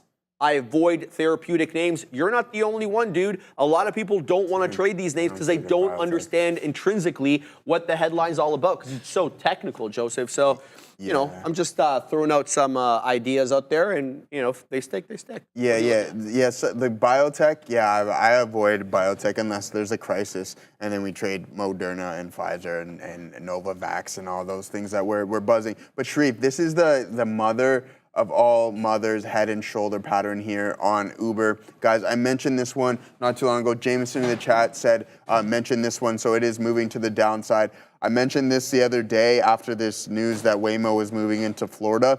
Keep in mind here, I said if we break this key support level, there can be some potentially more downside. And sure enough, that has been the case here. It's putting in absolute brutal days on Uber, so that's a tough look on this one. I think we go and test some of these key pivots here, to be honest with you, in the coming days. I'm not saying right now, but I think these levels do come and get tested on Uber. So I'm going to keep my eye out on those. We'll mark that as well here too, guys, just for fun and games. But yeah, thoughts on Lulu? Yeah, let's pull up Lulu here real quick. Joe in the chat with Joe Fleck. Yeah, oh, thanks, Nightbot. Yeah, Bears vs. Bulls. Keep adding. I wish I can copy that link, but yeah, thank you for that on. But yeah, Lulu, moving forward, guys. Let's take a look at Lulu. Yeah, starting to break out we covered these gaps, so we're getting close. Oh, we did breach the gap actually, which I like. So let's see if we can continue this trajectory on on Lulu, sorry. We have put in a bottom, curling over really nice, a little V shape. So I think this can be sustained. It's looking like from a technical standpoint, the volume is there considering they just had earnings. But again, we're getting a little bit of a consolidation phase right here. So let's see, this rejection is, I'm not gonna call it alarming. I mean, we moved on the day 2 of earnings, rejected that gap low. So keep in mind, but then we're going to continue to move, I think, in this direction. But again, Lulu, it's a little pricey stock. I don't think they've ever split or anything along those lines. So yeah, let's see, continue to hold on that. Let's see if you can breach this gap here. Guys, I want to point out something, and I remember I was telling you guys, I had this trade going on a while ago, and I'm not going to call it a massive fail, but it didn't work, and that's totally fine. All right, just understand that we had multiple tests on GE of this gap fill, and I'm glad that I got out of this position because it just started to take too long. Entered at the breach, I'm like, okay, I'll give myself to 170. I give myself X amount of risk, and I almost got stopped out, but then I added again as we came back with the anticipation that we are going to break those levels. Key thing in trading, don't anticipate, participate, okay? I love that. So keep that in mind. Yeah, so bang on that one, and sure enough, I anticipated a move that never came, and sure enough, when you do those things, you have to be able to accept the consequences and get out of those positions. I was tying up too much capital in this name. I said, I don't want to hold this anymore. I'm going to get out and find something else, okay? So keep that in mind. We can put on some other positions. We can add to positions that are working. So that's something that we really like. Just get out when you can get out and then look to allocate to other strong areas. Okay, guys, keep in mind. Maybe look at Oliver Cat Sorrow. Look at RBLX. Anything for you, my friend, RBLX. Roblox. Have you ever played Roblox? Oh, wow, okay. Never. I've never played Roblox. I think that's out of our spends quite a bit of money on Yeah, Roblox. and I heard it's the kids get into it. Yeah, I mean, it's looking nice. Really big gap up here, guys. Continuing that momentum to the top side. So, yeah, RBLX is looking really good. Let's zoom out here on the time frames and see what we got cooking. Yeah, fantastic. All right, we're gonna freeze there, guys, so we can only see it on the daily. Embarrassing, but okay.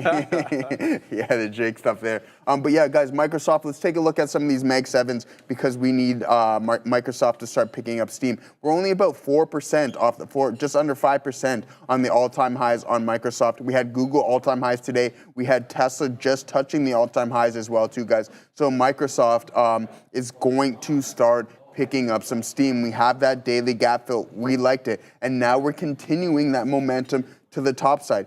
Key resistance levels broken, bang, all right? So everything is lining up for this stock to continue higher. If you got in at any around this bottom, around the 400, 405 level, you're sitting on some pretty pennies right now. I was looking to allocate, but I didn't. I added to some other positions, and that's totally fine. I am extremely low on cash. I'm pretty much fully allocated at this point, so we're gonna continue to hold. Our positioning is fantastic, so we're gonna continue to hold on these really strong names. Sharif. Yeah, I was talking to CompuCare team. He's like, bro, have you played Valorant or Counter-Strike year 2000? I've played nothing. So the only gaming system I've ever had as an adult, I had Sega Master System, okay? Not even Sega Genesis. I had Sega Master System as a kid. That was it. Never had Nintendo, never had Super Nintendo. Played them because my cousins had them. And then university hit and everybody was playing games at the time, so I got PS2. That was my last gaming system. I'm not really a gamer. Don't even play it on the computer either. That's good, that's good. Your parents made you read. No, I was just, I don't know what I was doing, bro. They didn't make me read. They didn't, oh boy. Okay. Let me tell you, Joseph, it was not like that. Yeah, my grandma made me read. Yeah? Yeah, she's probably watching right now. Probably so. good, bro. Yeah. That's good. Yeah.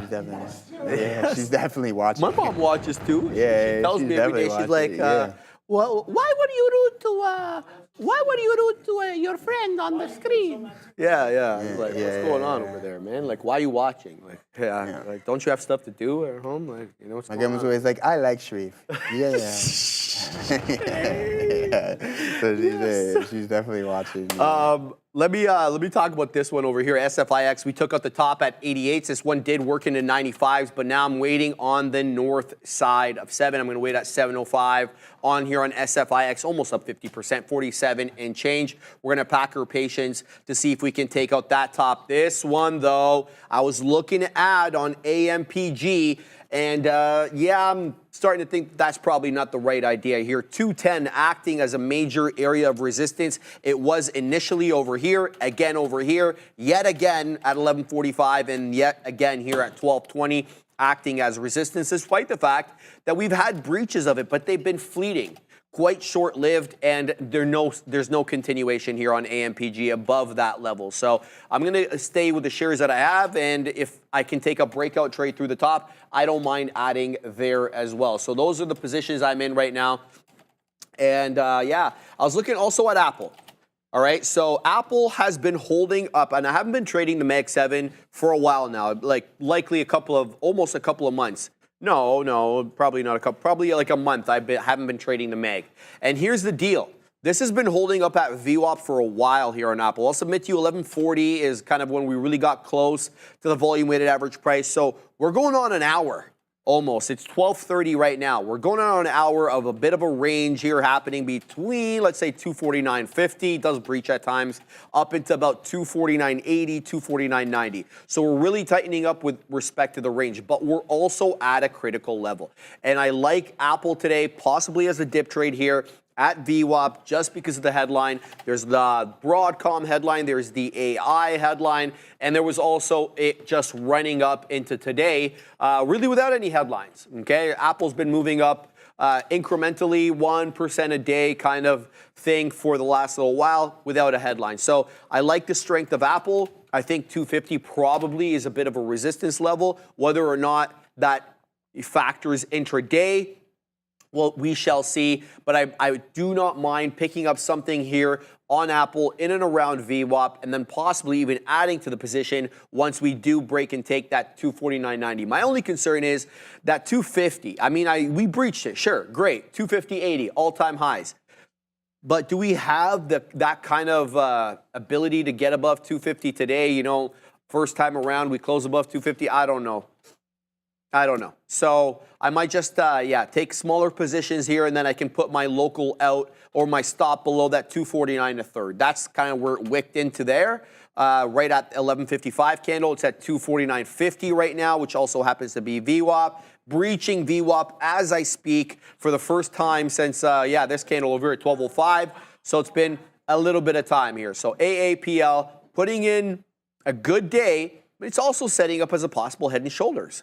Right, we have that we have that uptrend, then we have the kind of a left shoulder head, right shoulder. It could be a flat bottom breakthrough VWAP. Last time I said that, though, it didn't happen. I forget which stock it was, but I might be building up my my position here in Apple Adair.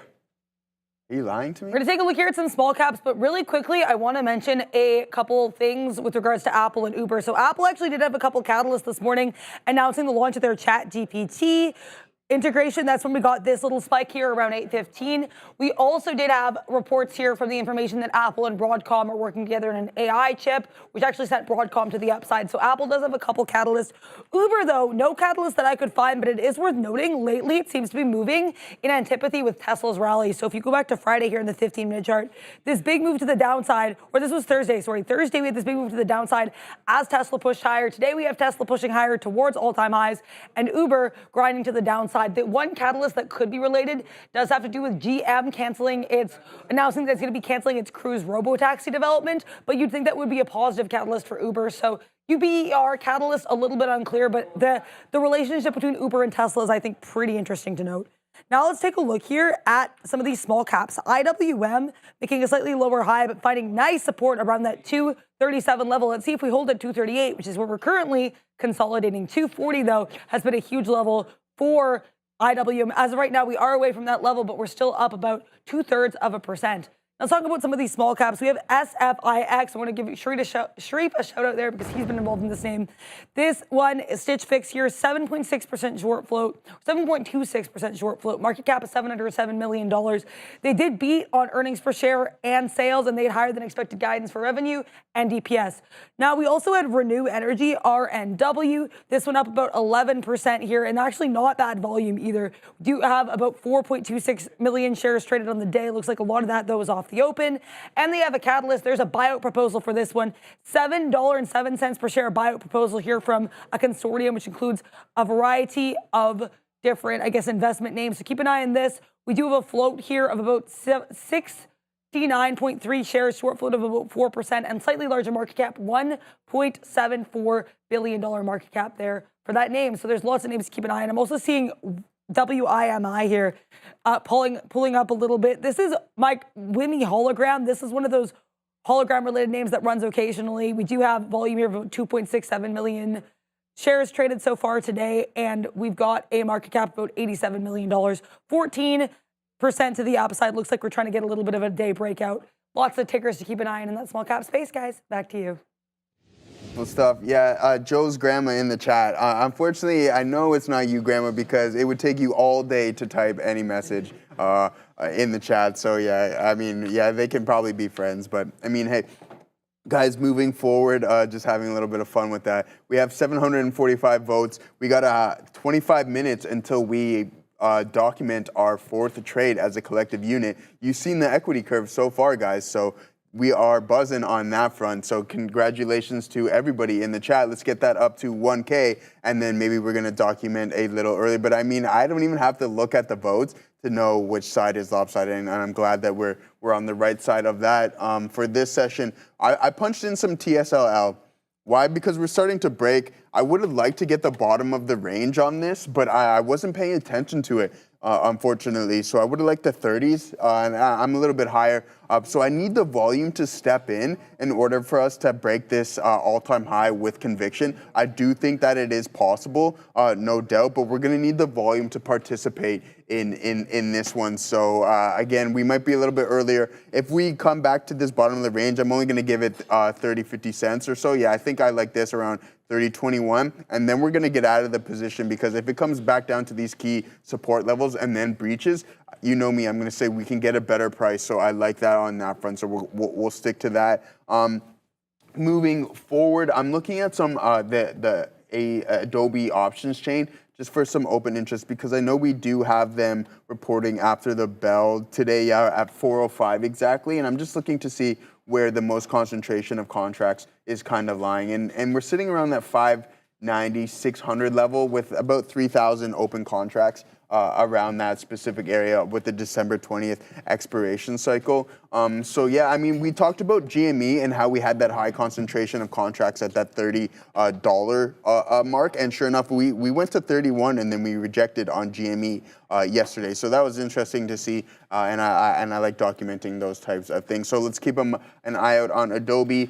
Maybe I'll get Sharif to pull up the expected move for me. We can pull it up here as well.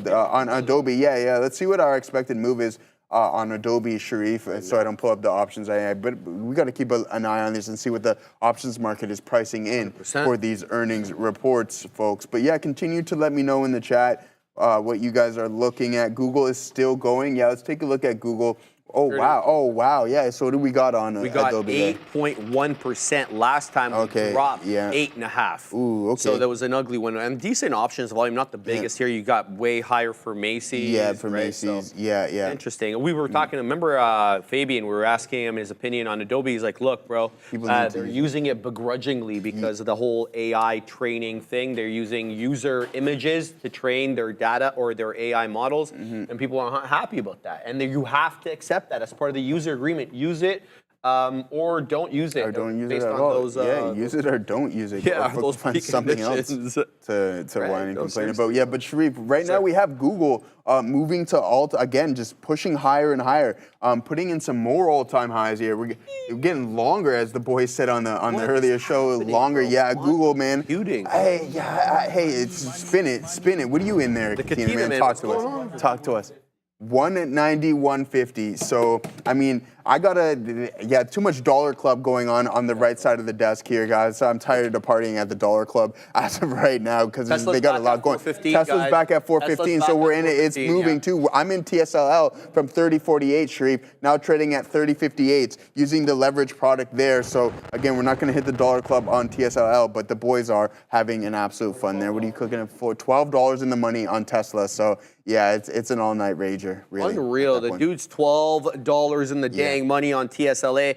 Wow, Tesla, did you guys see what just happened there? 415, it dropped down to 412.5. Now it's zigging and zagging, 50 pennies at a time. That's tough. I'm definitely not trading this today. Definitely not TSLA. It'll have to be a different derivative, an equity derivative, obviously, is what I'm talking about. But it did do that, Joseph, because it took out that 415. 415.25 now high a day. That triggered a whole bunch of either sell orders or short entries right there. So yeah, be careful with this one. It is still though putting in higher lows. So if you look at these this area trough over here between, let's just say 1140 till about 1210, we're still higher. And we're still holding, even that wick comes into the 20 exponential and gets bought up. So Tesla awfully volatile right now. But so, I mean, absolutely acceptable given that we're at all-time highs. People are going to be wetting their beak on some profits. The Elon haters are going to be getting a short. Did you read the article that Gates lost $1.25 billion? Yeah, so on that short? Yeah, of course. You think he got back in? I wouldn't. Why would you? Would you get back in after you lost? Purposes. Would you get back in after? I personally wouldn't, but I don't have billions. Yeah, you don't have billions. So I don't think he gets back in. The dude's too smart. I don't know why you're gonna. I mentioned this yesterday, Sharif. Why are you betting against Elon? Again, I don't think you should do that. Yeah. No, historically, has that worked? No. I mean, moving. I guess we didn't make all-time highs for a couple of years, right? It's been a while, but. Now that he's working alongside Trump, I'm going to keep saying this like a broken record. I don't think that's a stock that you bet against. I'm looking. Oh, we're pretty expensive on Tesla here, though, Sharif. Oh, yeah, but that's normal for Tesla. Yeah, usually it's pretty expensive. One thing that I do want to point out, and I heard Sean say this this morning as well too on Google, we're trading at like 23 times or something like that. So I mean, this thing is relatively cheap on the street. And I think that's going to continue to push this stock a little bit higher because it is around 24.5 times trailing PE. So that is, I mean, it's cheap, man. The street is saying it's cheap, so buy, especially on this all-time high break. Well, I'm not saying punch in right now. Don't take it literal, but I mean for the long term, especially with this new administration, I think that I said it again. It's bullish for equities, man. Absolutely, Joseph. All right, we're zigging and zagging here with Apple. I'm still holding my position, trying to see if I can get, there we go. We got add in the mid-40s. I'm still keeping my stop in the same area, but we're now kind of putting in lower lows on Apple. So even though we're whiffling and waffling at VWAP, I don't want to add too much and have the bottom drop off. And especially I haven't been in tune with these Mag 7s as of late. I haven't been trading them all that much. So we'll look to build our position in and around VWAP here on Apple. I'm looking at everything, and everything is moving up except Apple. I mean, Amazon working into the day high right now. Meta, well, it's not at the day high, but it's certainly above 635, very much near the top end of the range. Softy is about $1 below the day high, but very much near. Google continues to print newer highs, 195.29. Sorry, I'm talking about it and not showing you. I should probably do that. There we go. 195.35. Every time I look over, Google is at another high, 5.5%, guys. And moving 5.5% is not an easy task for a $2.5 trillion name, right? You need big boy money to move this. Anyway, Future at day's high. NVIDIA almost at day's high. Tesla at day's high. Apple, right back into VWAP. Look, I'm not complaining, obviously, for the long term, but intraday,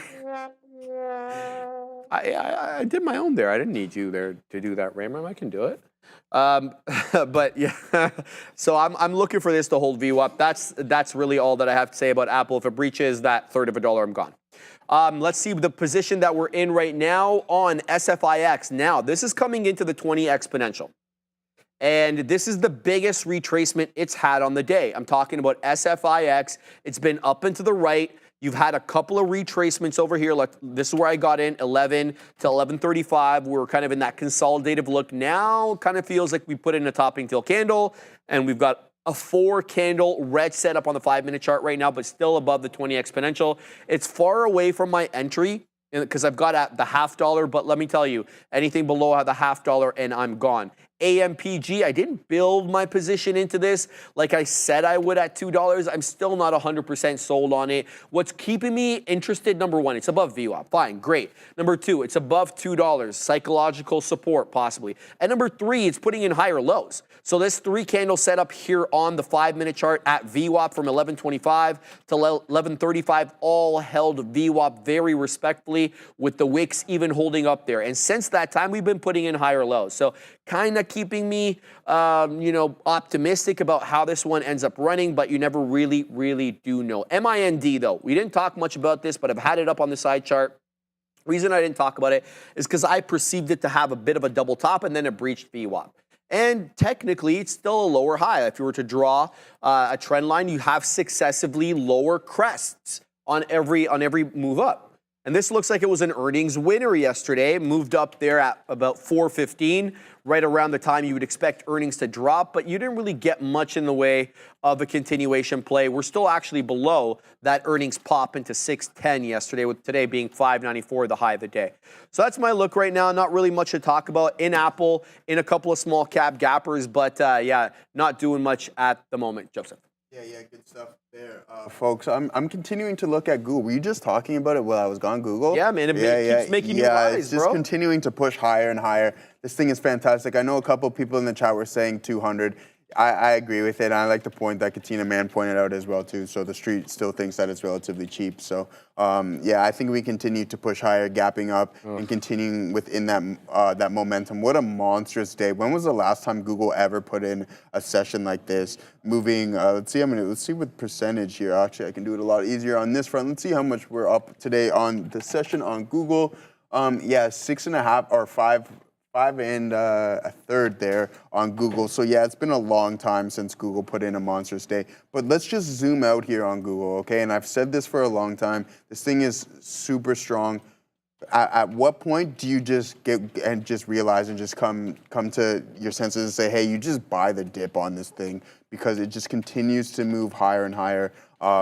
This is my stock. I know that it is my second largest holding, so I'm really happy about that, and we were in that earlier in the year. So we're sitting, our position wise, we're sitting pretty there. So I'm really looking forward to that. GGL is an option 1 times 5. What's West, y'all? What is GG? Okay. Is that a leverage product on it? Okay, that's interesting. Only after earnings I sold at 1.8. Believe now I regret it. Yeah, I mean, hey man, I think there'll be another opportunity to get back in, no doubt. Buying all-time highs is a relatively successful strategy as well, too. So keep that in mind, especially with the overall market, too. If you're looking at the Qs in the SPY, let's zoom out here from a daily perspective. And I was looking at the Qs, I was like, since we recovered from those COVID lows, which was where roughly here, and then we made that new high after that big bull run, and then we sold off a little bit more post-COVID during that, I guess, the rate hike cycle and et cetera. But again, you play the break of those highs, you're sitting pretty good. And I think buying all-time highs, maybe not up here, is relatively a successful strategy, especially after some longer duration selling on that front, guys. So continue to let us know in the chat what you're looking at. We're sitting at 887 votes, folks. Let's get that up to 1K.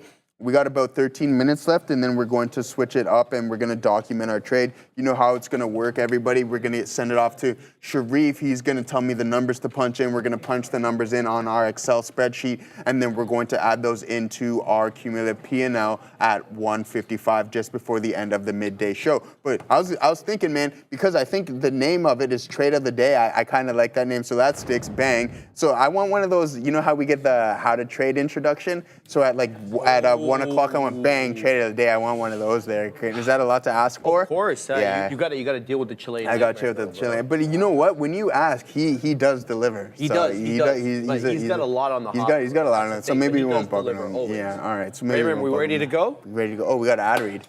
We do. We got to pay bills, baby. Imagine trading with somebody else's capital instead of your own. That's what it means to be a funded trader at Trade the Pool. And this is how it works. First, you complete the evaluation program by meeting the profit targets.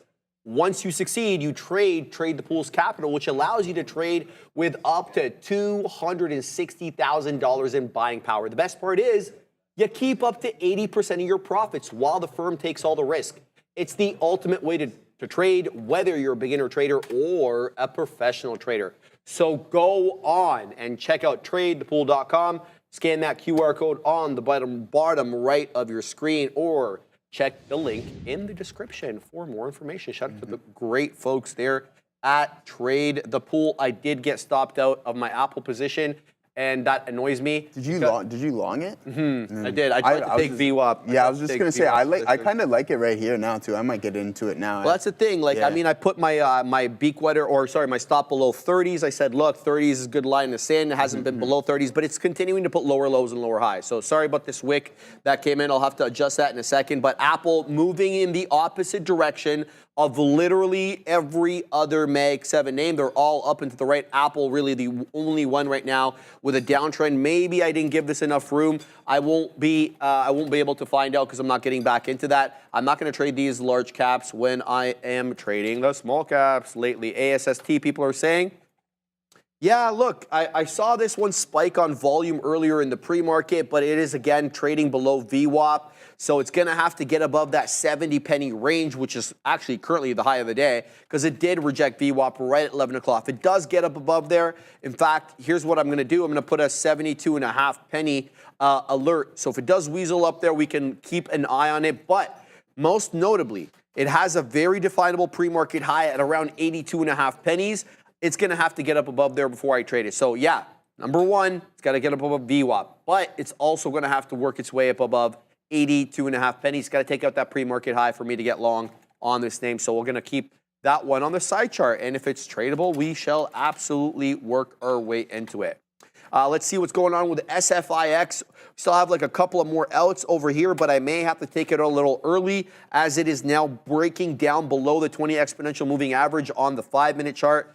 And in addition to that, there is a resistance level at $6.60 that we had earlier, hence why I was taking out some there initially. If it breaches $6.60, I think I'm going to take it out here ahead of my $6.51 entry for the last remaining amount on SFIX. Not really liking many of these small cap gappers right now. They're kind of either in a whiffle or waffle mode or giving back the ghost entirely. So we're going to pack our patience and see what sets up over here. GameStop did breach 30 bucks, multiple topping tails through that 30, and then you've got a 2-candle red setup right now below that almost $half right now, $29.50 here on GME, coming into the 20 exponential on the 5. It's been a good move up for GameStop after earnings yesterday. In case you're just joining us, kind of a mixed report.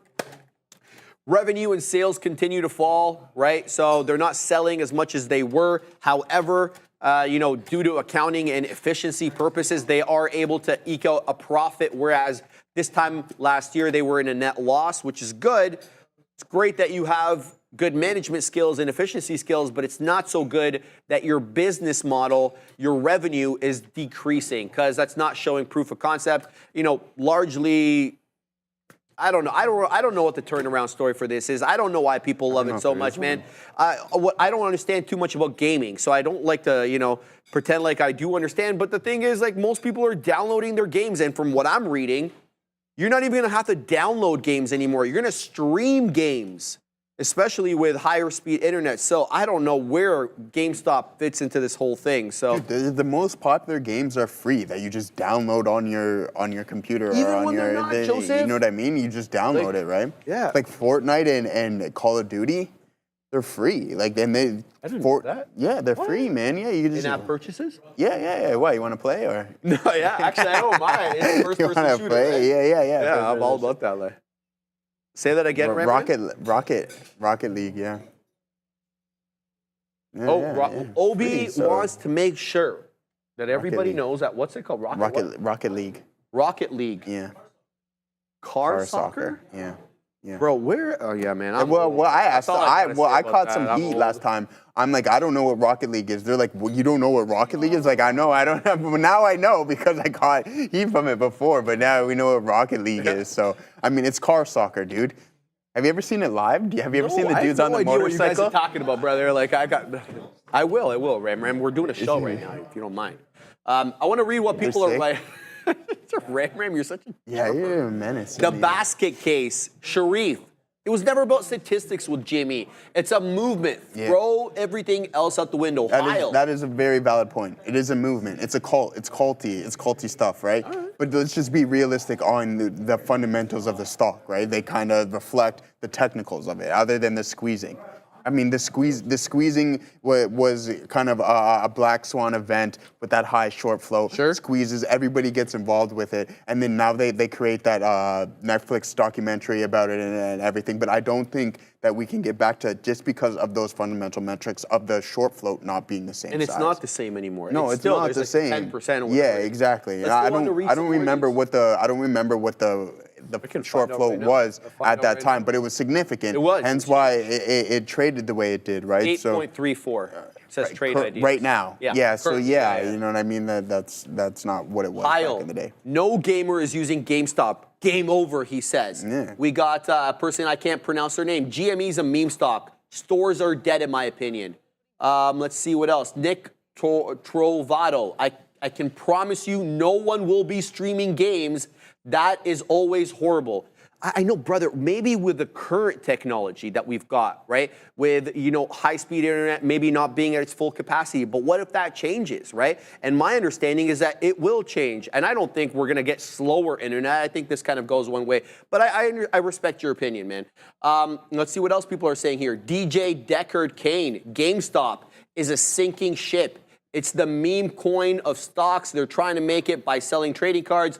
They're doing card grading. All right. People have got very strong opinions about this, and I would expect that they would, quite frankly, because I think this elicits a lot of emotions in people. What else we got over here?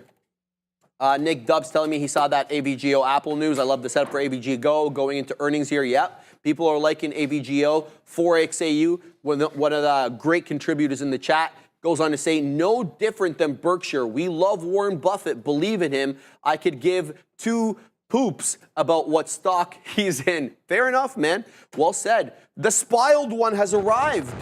So everyone in areas, okay, I got to read this first just in case, because Big Spile, he's a liability. Yeah, you got to watch a little out. bit, Yeah, right? No, it looks okay here. So everyone in areas with below stellar internet won't be able to game if everything is streaming. Heck, lots of people in the USA cannot even get fast enough internet to stream basics. Big Spile, your point is well taken, my man. I respect it. But, all I got to say is Starlink, right? Starlink, baby. There you go. Starlink comes to the rescue. So we'll have to see how that all figures out. Obviously, we're all just doing predictive stuff right now. And just to add to that kind of that GME, like hedge funds lost extreme amounts of money on that, right? Capital. Yeah, exactly. So do you think that Wall Street will allow that to happen again? It's going to be. No chance. They're not going to get blindsided. There this is time, no you know what I mean? chance. There is no chance. Good So point, you bro. know what I Good mean. point. That's not. But we got another $5 loonies here, guys. It might be around $2 now American, unfortunately. But hey, me again. I'm all in GME since this morning. Roaring Kitty will tweet, and you guys will cry. You didn't load on calls like me in a few weeks. Hey, by all means. Let's go. We hope that you make a heap load of money on that front, but Just reading this. yeah. Mikhail student. I'm not going to read this out loud, even though it's quite derogatory towards me. It's hilarious. It's wrong, apparently. But yeah, sure, bro. Whatever you say over there. Let's have a look at what the other Zinc said. Avid gamer here, and no, it's always best to download games and play them from your hard drive, not streaming. Shout out to you, brother. I do respect your opinion. I respect all of you guys' opinions. I think that you guys are all speaking sense, but I just don't think it's a static thing, right? We're not going to have the same speed internet. I don't know. Bro, what is that guy? I don't saying? even know, bro. But it's funny. It's What does funny. that I don't even know, mean, Joseph. I don't even dude? know, bro. But it didn't really bother me Couldn't tie too your much. sh- couldn't Big tie your Spile. Latency issue, says the Chilean Nightmare. Yeah, I know what that is. the Chilean nightmare is like, it's so bad. Some of the latency issues are so bad. On Starlink? It makes him sick to his stomach. He can't even play the game. On Starlink.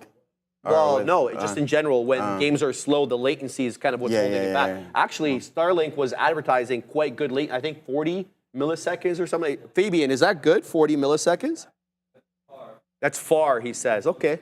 It's par. Par, yeah. Okay, yeah. 40 That's milliseconds. what you want. That's what you need to game COD, right? Yeah. Megabytes like per I'm- second. Yeah, boy, yeah. So I don't even know what I was Big saying. smile. Yeah, big smile. $5 super chat. Shocker. Sharif took a chance to pump Tesla. Who you? Josh Brown? Hey, bro, come on, man. Like, I can move the needle. I love Tesla. I like Elon Musk. That's how I feel. I'm going to say how I feel every time. You know how it is, Big Smile. Shout out to you, my man. Warren says Starlink. Well, look, dude. What's it called? SpaceX just raised capital in a new funding round. Guess what they're valued at? Who's going to guess? $350 billion.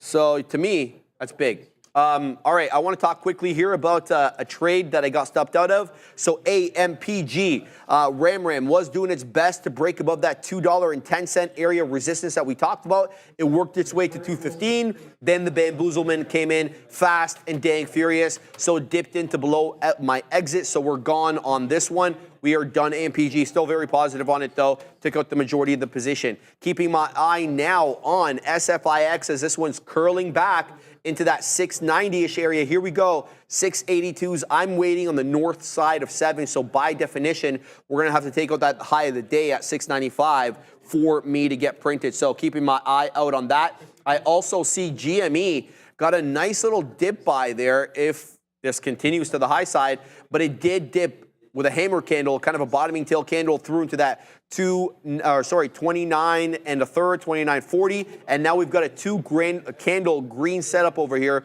looking to possibly take $30. So GME still holding the trend. We'll have to see if this one continues to the high side, but I'm keeping my eye now on MIND. Even though MIND has kind of had light volume on the day, let me just double check what the volume is. Yeah, 3.22 million shares on a $5 name, $6 name isn't, that much, but it's coming into that high of the day at 594. I've been keeping an eye on this one since around the $0.50. I just haven't worked my way into it because I've been suspicious a little bit of the volume or lack thereof on the day for this one. So we'll keep my eyes posted for any new small cap gappers that make their way onto the scene. Some midday movers. I'm seeing nothing right now on my scanner. I'm looking at my scanner on the top screen. Nothing is to my liking, Ram. So we're not going to take anything here. Rob EV. NQ up 1.7%. Wow, going good. IBIT up even more at 3.7. Really enjoying the Santa rally. Sharif and Joseph, shout out to you, Rob EV. Yes, sir. So are we, my man. I think I can speak for the majority of us on this stage when I say our long-term accounts for most of us are singing right now, and singing in a good way. Buzzing. Joseph likes to say, I love that word. Buzzing. Yeah, so that's kind of the look there. I think we're all kind of in the same boat. Yeah, we're having fun with that, man, and I'm glad that we are. But guys, it's 1 o'clock. The poll is done. So Ram, if we can shut that poll down, beautiful. Just under 1,100 votes on that one. So as soon as we get back from Adara, we're going to document our 4th trade as a collective unit. All right, Sir. What we're going to do here is look at some crypto. I wanted to start here with the XRP to USD. Which is, here's the daily chart. Great look here. Looks like a little bit of a bull flag. We know that this one has had a rally influenced not only by the fact that we did have here the election of Donald Trump, which is viewed as very positive for crypto. We also had the decision here. Paul Atkins announced as new SEC chair. That was also positive for crypto as a whole. And actually, that's the day that Bitcoin made the 100,000 level. But another key catalyst that is really specific to crypto, to Ripple, that is of watch, is the fact that Gary Gensler resigned from the SEC, or announced he will be resigning effective January 20th. Now, the reason this is good for Ripple is because XRP and the SEC were locked in a little bit of a battle there for a while. And now we have some new positive news for XRP that could give it this push past that previous resistance at 260. Basically, what happened here was Brad Garlinghouse, CEO, announced that the company has received regulatory approval for its RLUSD stablecoin by the New York Department of Financial Services. They don't have a date yet for the launch, but keep an eye on Ripple. This RLUSD stablecoin announcement has been viewed as pretty bullish for this piece of crypto. Now, we also have Cardano, 88 to USD. This one, as of right now, could be at a pretty key level of resistance. A high of day here around 1.1, but right now we're around 1.07, which was a previous level of resistance going back to mid to late November. So let's see what we do from this level on Cardano. It's worth noting, despite this rounded top and rejection, we have made a slightly higher low from that area around Tuesday, November 26th. Let's see what happens here for Cardano. Can we hold on to that $1 level? Only time will tell. Make sure to like and subscribe as we send you back to the Bash Brothers. Sharif. Appreciate you, Adara.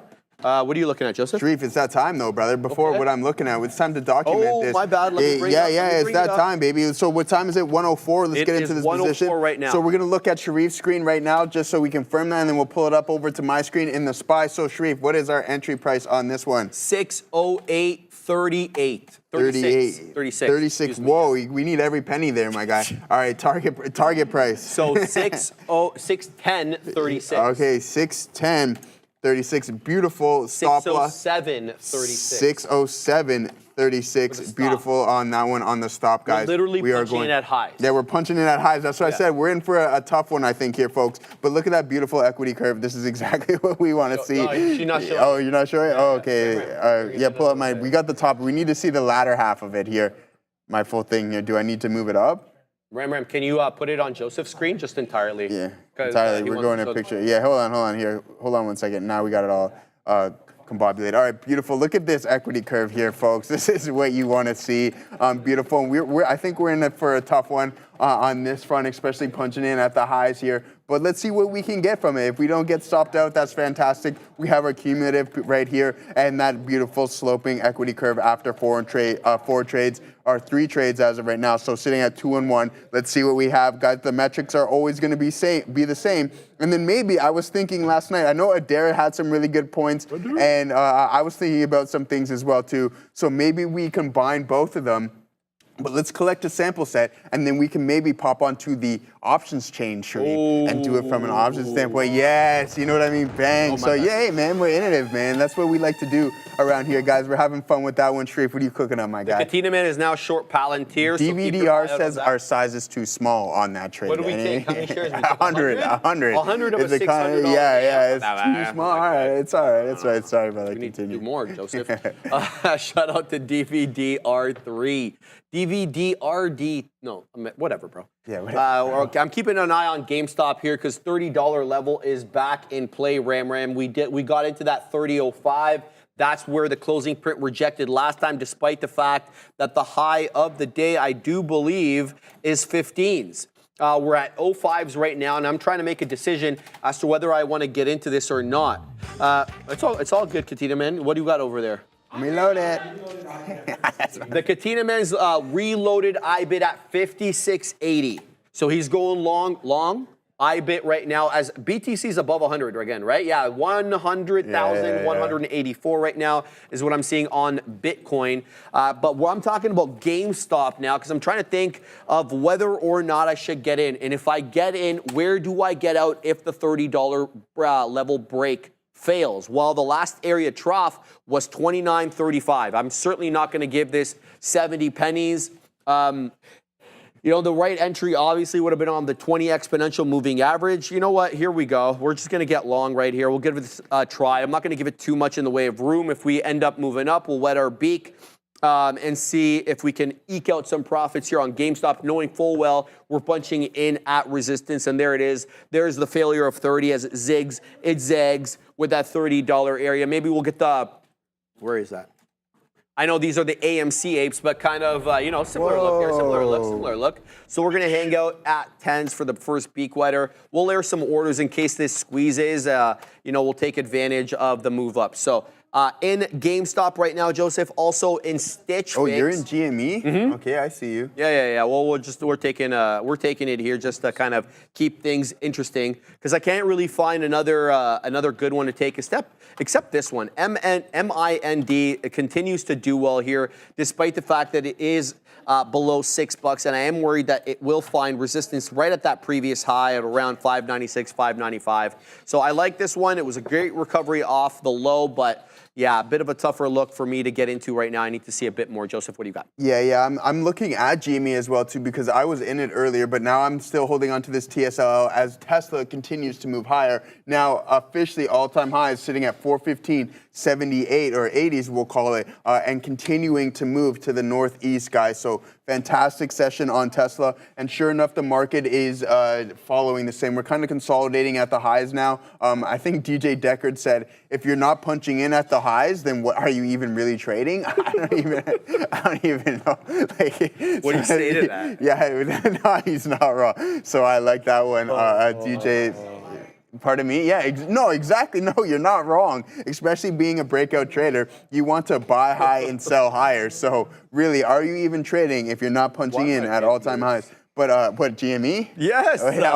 Look, bro. Oh, no. Like, that's exactly what I wanted. Yeah. The double top, though. Right Did you see the 1 minute? Yeah, I said I'm getting in at the 30. Yeah, I knew double, exactly what I double was top doing. there. But we're starting to move higher in TSLL here, Sharif. So I'm going to trim a little bit here for the boys just because we like it. So let's take a little bit off the top here. Nothing crazy, just to get a little, yeah, so there we go, perfect. Let's see if we can continue to move higher on Tesla. What are you cooking up there, Sharif? Yeah, no, I added at 75s, which is a 10 exponential moving average. So here's the deal. If this dips below the previous candle low, I'm going to give it to 57. So if it dips below 57s, I'm gone. We're going to throw in that stop in a hot second. But now I'm going to keep my eye on MIND because I could definitely be persuaded to get in on this name if it does break and take 6. So it's had a 596 high dates at 596 right now. It previously rejected that level at 1040, and it's right back at that level. Great V-shaped recovery. My only concern is the volume on this, and it's got about a 4-penny spread right now on this name. So definitely keep my eye out on that one. If it breaks 6, though, I think we probably pick up in volume just a little bit. Let's have a look at what Apple's doing because we were involved in that name as well. Yeah, still below VWAP. It really is the Tesla story today, or so it seems. We are at another all-time high on TSLA, up 3 3/4, 416.43. I think that takes out my previous high because I was saying 416 and change. Let's go to the weekly here on Tesla. It's this candle right here that we printed on the weekly November 1st. And this candle got into 416.67. We are at 416.44, so technically still not an all-time high, but I get it. Everybody has a different price based on their brokerage. Not really sure why. What do you have up there for all-time highs? Tesla, I've got 416.67. Oh, okay, yeah, maybe that's. You should have the same Yeah, thing, I should 'cause you're roughly using have. the same Yeah, I brokerage, should have right? some Yeah. roughly the same. So I did say correct. Yeah, price. 44 is current high right now, Joseph. Why does it do? Sorry, why does it do that? Like I punch out to the weekly and then it just gives a bogus number, pretty much. Punch What's up with out? that? What do you mean? To No, the sorry. No, I punch in like the weekly, so I'm on the weekly time frame. So Yeah. why is it showing me that Tesla's at 400? Oh, You see what I'm saying? yeah, I'm not really what's sure. Is that the closing print? No, I'm not sure. I don't know. You're using Yeah, it's trading irrelevant. charts, right? Yeah, it's Why are you irrelevant. using But when advanced charts, why don't you use regular charts? because advanced money destroyer, man. Here we go, all-time Advanced, high man. for Tesla. Yeah, let's go. 416.69, nice. All-time high 70s. Tesla's going, guys. There it is, 75. Tesla keeps printing all-time highs. What kind of great day would it be if we close it at 420? Yeah. Well, Obi said 420, We 69. So let's see what. There let's he see is. You know what? I don't know what I'm gonna vote for here. I'm gonna go Mimi there. There we go. Yeah. What do you mean? I What did went you vote Mimi. for? I went for the meme there on the vote. Yeah. Okay, let's The see what our GME meme. GameStop thing is doing. Yeah, still holding at 10 exponential. Okay, guys, what are you guys voting for? Let's show them the poll. Got 4 bangers on here for you. You guys voted up a storm in the last 2 polls and could not be more grateful. So we got Adobe, we got AVGO, Broadcom, GameStop, and Stitch Fix. I'm going to go and throw my weight behind AVGO because they're doing a deal with my favorite stock, Apple. In case you're wondering what I'm talking about, Broadcom and Apple now partnering for an advanced AI chip, obviously for Apple's Apple Intelligence. So that is a look there. GameStop is breaking down below my entry, and Tesla printed all-time highs. 417. Joseph, I'm going to have to send it to you. Throw out stops. Yeah, throw out those stops, man. Make sure that risk management is in check. Absolutely. So we're going to continue to hold as Tesla breaks all-time highs. TSLA up about 7.6% on the session. That would put Tesla around half of that there. So let's pull up the Tesla chart of the actual underlying. All right, so yeah, about 3.78% on the session there, guys. Let's see. Any functional stores in the chat? Okay, yeah, Brian Ward. Yeah, but we're going to send it off to Adara here real quick. We have Meta here. This one's still up about 2.5% and still struggling around that 635 level that we've been waffling around here for multiple hours now. But basically, we have some reports from Down Detector, and this is being circulated around social media, basically saying that there are massive outages, quote unquote, here for WhatsApp, Facebook, and Instagram. So all three of those are Meta entities. Not sure if that's the reason we're struggling to break out here, but it is worth noting here. There are these, I guess, talks of outages on three of their platforms circulating. Excuse me, around social media. Be aware of these Meta-related outages, guys. Back to you. All right. Yeah, let's keep an eye out on Microsoft or who? Yeah, Meta. Sorry, Meta is the one that owns WhatsApp. Joe, you use WhatsApp? Yeah, I do use WhatsApp. Try to avoid it at all costs. Do you? Why you don't like it? I don't like it. Why? I like iMessage. Why? So if you have an iPhone and you message me on WhatsApp, I won't respond. Okay. Yeah. I'll note that. I'm not talking to you personally. I'm just saying. What is the grudge? I don't want to have to go into WhatsApp. What's that, Fabian? This guy, I love it. Wow. The Chilean Nightmare's calling me out. He's like, how's your view from the ivory tower there, mister? You see any green bubbles? You all know about the green bubble joke if you meet somebody and then they send you a message and you get a green bubble. That's it. Yeah. It's all over after that. You know what? Now there's advanced what is it called? RSS messaging? What is it with you? Why don't you like WhatsApp? Because we use it for the group chat. This is where you can kind of communicate between people who have Androids and iPhones. I mean, you can throw polls. You can throw polls in the WhatsApp chat. You can, but right? the new messaging, fact check me, chat. RSS, something like that. Like, so if I send you a message, it can join. So it combines. You get good pictures. You can see red notifications. You can see when I'm typing between iPhone and Android now. Oh, okay. Well, did you know that? No, I didn't know that, man. I'm sitting over here on the iPhone 10. You know what I mean? So, and I haven't upgraded. That space is being occupied by pictures and photos. So it's hard to update. Memories, exactly. So I mean, I'm gonna add to the Danny Ives Super Cycle. I'm gonna add to the Danny Ives Super Cycle. I think in the near future, as soon as that Apple Intelligence steps in, I think a lot of people, as well as myself, are going to upgrade to that. Agreed. So. Well, if you were Ram, you would already be upgrading. Yeah, she gets everything first, including $300 toques. Yeah, so toques. You know how that kind of works. In case you got American viewers are like, what's a toque? It's a beanie. That's what we call it on this side of the border. Shout out to you guys, RCS, not RSS. Sorry, I'm 100. Eddie R, Sharif, one day you will have to sing "My Way" on the show to further make that statement of you. You are you? What does that mean? I don't get it, but I like My Way. Which My Way are you talking about? Frank Sinatra? Or are you talking about, what's it called, Usher? What's happening there, Dara? Yeah, I love that's one of my favorite songs, Adara. That's one of my favorite songs. I love that. Yeah, literally one of my favorites. We should get Adara to pull up. It should display her trade that she put on today because I know she showed it. The Katina man made her put it on. Well, I haven't put it on yet. Did you already do it? No. Okay. Oh, okay. Well, hey. Throw it on. Throw it on. Talk to us. Give me a moment, guys. Okay, we'll give her a second here, and then whenever you're ready, we'll send it back to Adara on that one. But Sharif, Tesla's continuing to make some highs here. We're going to take a little bit more off the top here for the gentleman around us and continue to move on that one. But yeah, I'm looking forward to seeing what Adara cooked up today. For sure, but we're not going to her right now. We're gonna. Oh yeah, no, I'm just continuing to watch Tesla make higher highs. Yeah, exactly. Yeah, what are you looking at? And same thing, dude. I'm looking at the same stuff. So Google continuing to move higher. Oh no, it's starting to pull back a little bit. So it went to 195.35, and then it is now pulling back around 193.42. It's sitting at. It held VWAP beautifully. I love that VWAP hold, especially in strong stocks. Holds it and then continues to make that second leg. breaks that previous high day, making new all-time highs on Google. We're really enjoying this session. This is the session. They don't happen too often, folks, but when they do, it's an absolute, it's a bunch of fun. So I'm glad that everybody got to enjoy this session today, especially sitting beside these guys. It's been nothing short of an absolute banger there. What do you got going on? That's it, man. Not much going on my end. Still in this GameStop trade right now, looking to see if it holds up at the 20 exponential. If it breaches it, then I've already put in the stop over here on GameStop. Looks like we're going to get stopped out again. VRAR, I want to mention this one. This one was, we were involved in this bad boy above the volume weighted average price. It has now broken down below, and it's working its way right into it. So this is an interesting area to short VRAR because it breached the volume weighted average price, now working back into it. It's already shown you once it gave way, it actually got back into VWAP, rejected, and made another area low. So I'm very interested here to see what happens at this $1.45 to $1.50 on VRAR, up 26%,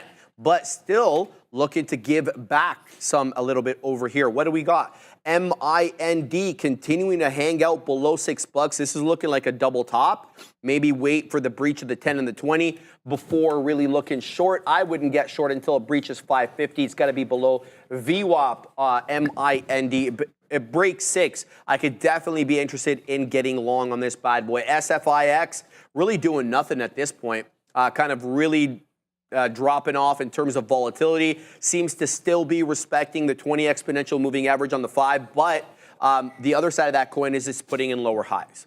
So we're kind of looking at a bit of a compression pattern with higher lows, but yet lower highs. So we'll see how this one resolves. I'm waiting on the north side of 7 at 705 to see if we can get a print in and around there. But we'll have to continue waiting because nothing forthcoming right now on it. Let's flip to the mag, see what they're up to. Tesla continues to print newer highs. Meta VWAP. So Adara brought us that headline with respect to WhatsApp and the outage and all that. It just gave you an opportunity again at VWAP. It gave it to you initially at 1020, 1025. You got another opportunity at 1050. And then these candles that wick down here didn't quite make it down to VWAP, but if you front ran it by any, discernible amount, you got long and you were able to print several dollars, as that 632 print ended up being a 635.50 local area high. It's again at 633, 633 and a half, which is again above the volume weighted average price, but not really a ringing endorsement to get long a stock when you have some outages like that. But I'm sure that they'll be able to resolve it, no problem. So Meta, interesting area here. Joseph, I could be persuaded to get into it at this level. Yeah, for sure. Dara, are you ready over there, or what's going on? I didn't hear anything in my ears. She's ready? All right. Okay, 1 second. She's choking. She's choking. We'll send it off to, we're going off to Adara real quick. Yeah, so basically here, this was APP. There was this kind of rounded bottom situation here going on around that 322.30 level. So we got involved here around that 323.20s, risking to 320, like a risk like 80 pennies basically. We get there, we bounce. First here, we get out around just above 326. Then I started kind of using these different levels, I guess, pre-market of interest. So we have like 327.35s.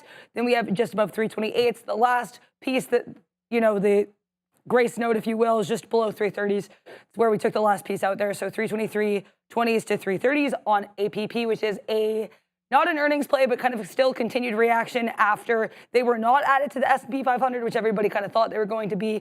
Workday was added. So that was here. What's going on here with APP. Yeah, just quick take on that trade. Back to you guys. Great, fantastic trade, 7-point move. $7 winner. We're going to hit 1, 2, 3, 4, 5, 6. So I told her, I'm like, who does she think she is, man? Katina, man? $11 winner the other day. Yeah, 7 banger today up at the big desk. We know where drinks are on. Yeah, Darren. Now we know you got it. We're coming for that one there, guys. Good stuff so far on the session. Nvidia is continuing to crawl higher, guys, testing the highs of days on NVDA.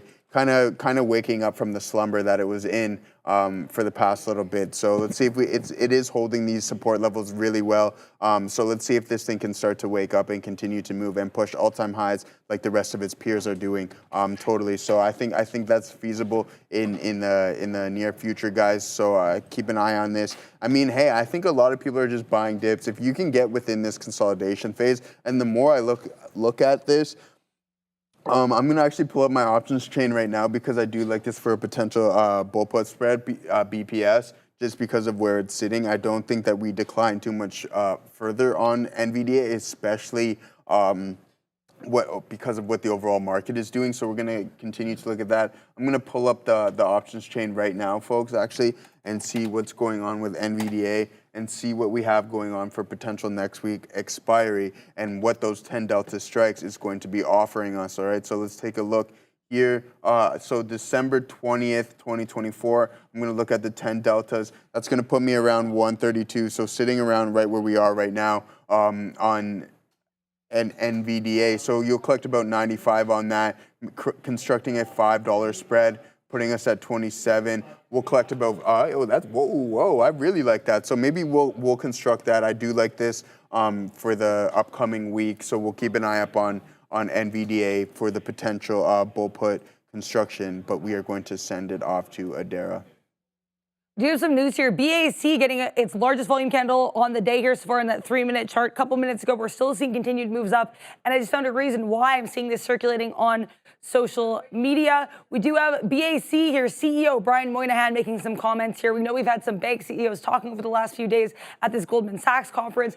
Brian Moynihan saying that U.S. consumers are in good shape. They're saying that they have a full M&A pipeline and there's, quote, an improving IPO market, and apparently they're expecting roughly $14.3 billion for net interest income for Q4. They're expecting record Q4 trading results, and they're expecting a 20% increase here on a year-over-year basis in wealth management fees. So good outlook here from BAC CEO, sending the stock a little bit to the upside, though it's worth noting we're only up about 0.25% on the day, definitely not having the kind of day some of these tech stocks have had. If you're enjoying what we're seeing, make sure you hit the like and subscribe. Join us every single day.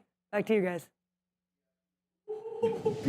Beautiful stuff there, guys. Sorry, I made a little bit of a mistake just reading through these deltas here. But so going back to that 10 delta, that's going to put us at the 128 strike, which is even better. And let's see what we would collect around that 10 delta.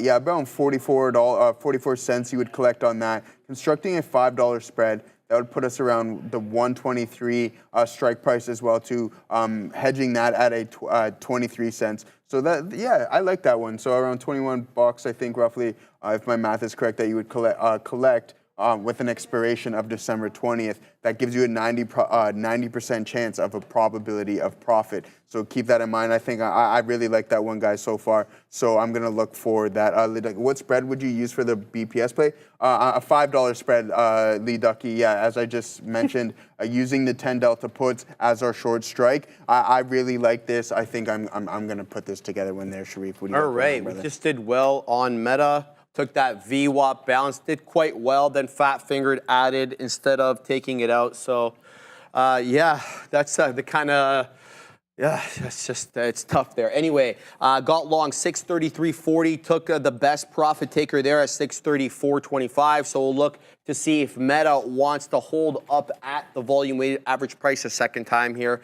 META, but I'm keeping my eye on Google and Tesla now because Google's at that 194 area. It's a 20 exponential moving average, and there's a previous area of resistance from 10 o'clock at that 194. So Google looking awfully interesting at these levels. So is Tesla, obviously, even though it's at the high of the day. So let's have a look at Google over here.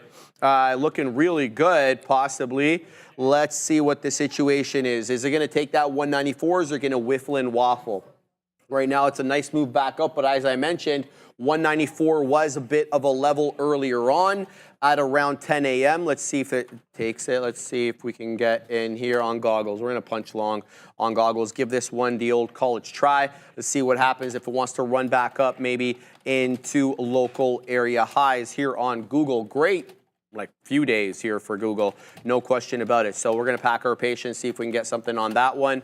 This is what I'm talking about here on goggles. When it was the implied balance high, we had gotten into that 193.71, so not quite 194. So we'll see if this one wants to hold up here. It's putting in 3 candle higher lows, but not necessarily higher highs, kind of a flat top, kind of caught in between the 20 and the 10 exponential. Let's see if that 194 breaks down or we curl back up and maybe test those highs. Again, Tesla, look at that 3 candle hold up, all at 416 and a third right back into that 417 and a quarter. So TSLA awfully strong right now. We're gonna have to see if this one wants to continue. I've got it up on a trading screen over here. This is why I was looking at it, because it put in yet another higher low. So you could even fit in a bit of a trend line from this angle over here, and it kind of flips from resistance to support over here on TSLA. Zigging and zagging, lots of strength right now on Tesla as it looks to go back above that 417 half dollar. Good look right now, but we're involved in this goggles trade. Where are we long? We're long 06s, okay. So we can see first if we get that break at 20s, I'll layer my orders to see if we can work our way maybe into that 194.50, 194.75 with the ultimate high being that 194.5 anyway. So packing our patience here. The realist. Oh, I'm not plugged in. So are we going to Adara? Okay, go ahead. We're going to talk here about the U.S. dollar and the U.S. economy one more time, but first I want to talk about SMCI, which has been getting a little bit of a pop to the upside. This is a bit of a volume spike here on that 15-minute chart. We're almost done this 15-minute candle, but about 3.4 million shares traded on the day so far, or sorry, in this one candle, a total of almost 62 million shares traded so far in the day in SMCI. All of this is to say I'm not seeing any catalyst on Supermicro. Looks like we have a slightly higher low, so it could be an attempt to push higher on a technical basis, but definitely a bit of a move to the upside when it comes to volume. Still down about 5% on the day for SMCI, but I also want to point out we did have a bit of an interesting catalyst on this one yesterday, though it didn't really impact the stock. CEO Charles Liang, during this Reuters Next conference, said that he's confident the stock won't get delisted. So just be aware of that here for SMCI. Now, the other thing to be aware of in a larger frame of mind here for the U.S. economy is going to be the FOMC meeting coming through on Wednesday. At the last FOMC meeting, we did get a 25 basis point cut. We have about 94.7% of participants expecting another 25 basis point cut at this meeting, as this has also gone up from yesterday. So yesterday, and I'll zoom in so you guys can see, this is a really fun feature on the CME FedWatch tool where you can see how the current estimates compare to previous estimates. So about 1 day ago, we had 88.9% of participants expecting the 25 basis point cut. And then a week ago, that number was 78.1%. A month ago, it was 65.3%. So what we're seeing is a gradual increase here since the last meeting of people expecting your cut in December to end off the year. We're going to have to wait and see what happens. We know Michelle Bowman, who famously was the one dissenting member from that 50 basis point cut in September, actually did say here that she's going to have to wait and see because core inflation was uncomfortably high. We did get flat data here, though, on a month-over-month and year-over-year basis for CPI and core CPI. So we'll have to wait and see what happens. As this number came out, we actually did get this increase in the odds. So we're going to have to wait and see what happens. But as of right now, people heavily factoring in the 25 basis point cut. Back to you. Thank you very much, Adara. Yeah, we'll have to see exactly how that all pans out.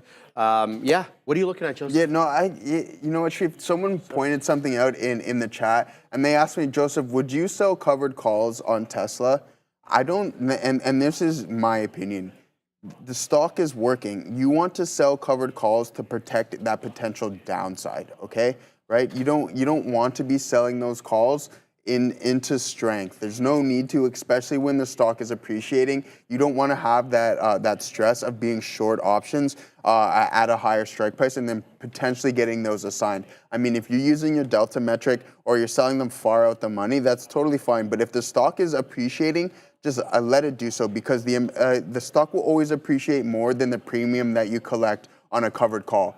Use covered calls to protect that downside. If you think that the underlying is going to turn around and there can be some short-term to mid-term downside, that's when you would want to implement the covered calls, right? So that's when you would want to sell those short options. There's no reason to sell those short options.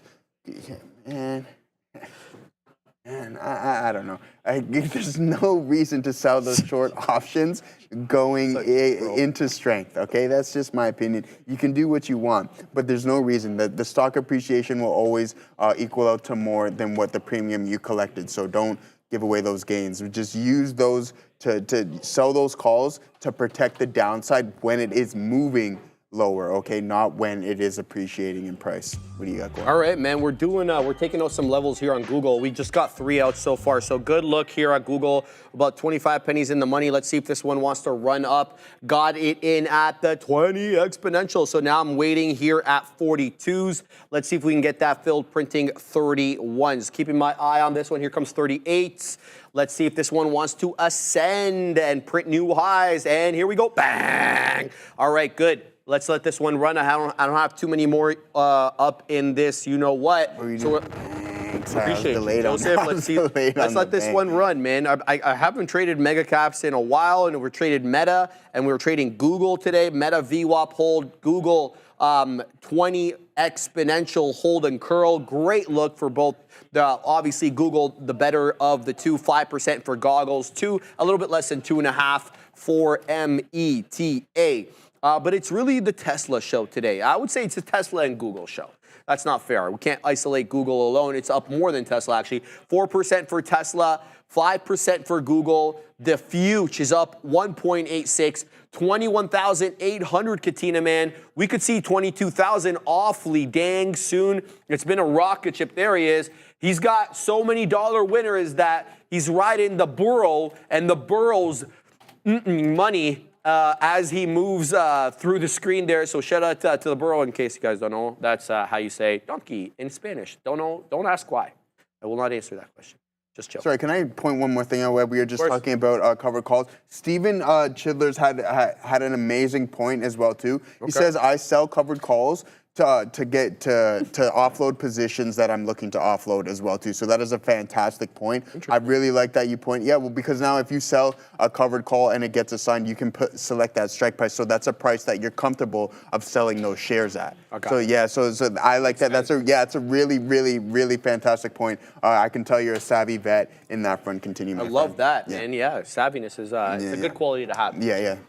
So we're looking here on Google, zigging and zagging right now, topping tail candle into that $0.50. I'm not taking any more out here. It's going to have to run or I'll get stopped out. So if it breaches 194, I put my stop for the last remaining out, like 5 or 6 pennies below my entry. If it gets stopped out, it gets stopped out. We will not let this go too much against us, but I'm not going to put a profit take here either because I want to see where Google wants to go. Maybe it wants to test that 194.45 HOD. Maybe it doesn't. We'll find out awfully soon. But we could encounter resistance here on the Mag 7. The reason is because we're at 21,800. So we know these 100-point areas act as support and resistance sometimes. Like, for example, over here, you did actually have resistance at 700. You had a 2-candle hold up. You get up above it into that 21,738. You come back down. You hold up at 700. You zig, you zag, and then you finally clear 800. We're above it right now. 21,809.5 is the high of the day on the NQ December contract, but we're not that much ahead or above, of 800 to really say, yeah, we really took that level on a decisive basis. Now let's use it as support. I wouldn't say so. Maybe others see it a different way. So keeping my eye out on obviously all the Mag 7. That is, of course, except Apple. Not interested in what Apple's doing right now because it's the only one that's weak.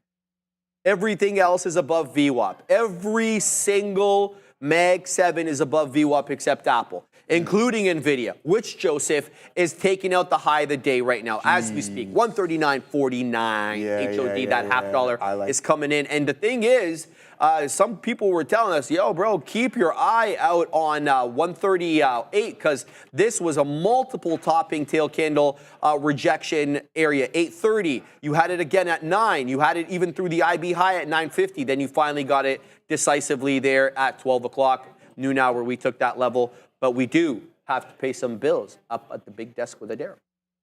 Part of the show is brought to you by eSignal. Trade smarter, not harder. Upgrade to an elite trading experience where you can analyze, strategize, and capitalize. Foresee profitable opportunities with a platform that meets your needs. Infinite data, and instant trading. Know where the market is moving before others with lightning-fast data and charts that change the game. Customize and analyze markets faster your way. Better backtesting and scanning can help you predict the future by understanding the past. There's also reliable real-time data, which can have up-to-the-second market info from hundreds of global markets.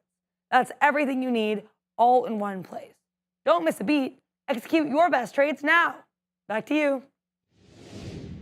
Yep. I like executing my best trades. Yes, so do I. It's a good quality to have, in addition to being E-signal. yeah.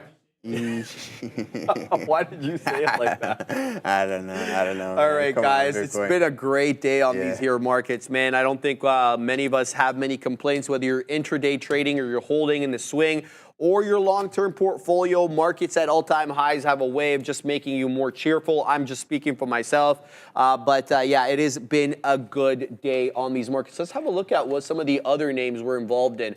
IBIT, okay, up 4.5%. It feels like I'm never going to be able to add into that position again, Joseph. So up to 57.50 right now is IBIT. That heaping pile of garbage I call Polestar, which I have a position in, is also, you know, flat on the day up. I'm actually, believe it or not, I have a long at $1. So we're still 8% in the money on Polestar. I'm showing my thing, Ram, over here. That thing. Polestar up at 1.8. What else? The other position I'm in. Pandub knocking on the door. Sorry. How about that? Is that good? Is that good, Ram? Pandub knocking the door, Joseph, of $400 again, 398. The market is at highs. The Katina man says we can keep printing newer highs. I also got into a couple of newer positions, guys. These are entry positions. I've told you about my entry on ASML. We're like $15 in the money, but that's nothing to write home about on a $700 name. I am building my position into ASML. We got some shares there. I'm also into Pi, Impinge, PI.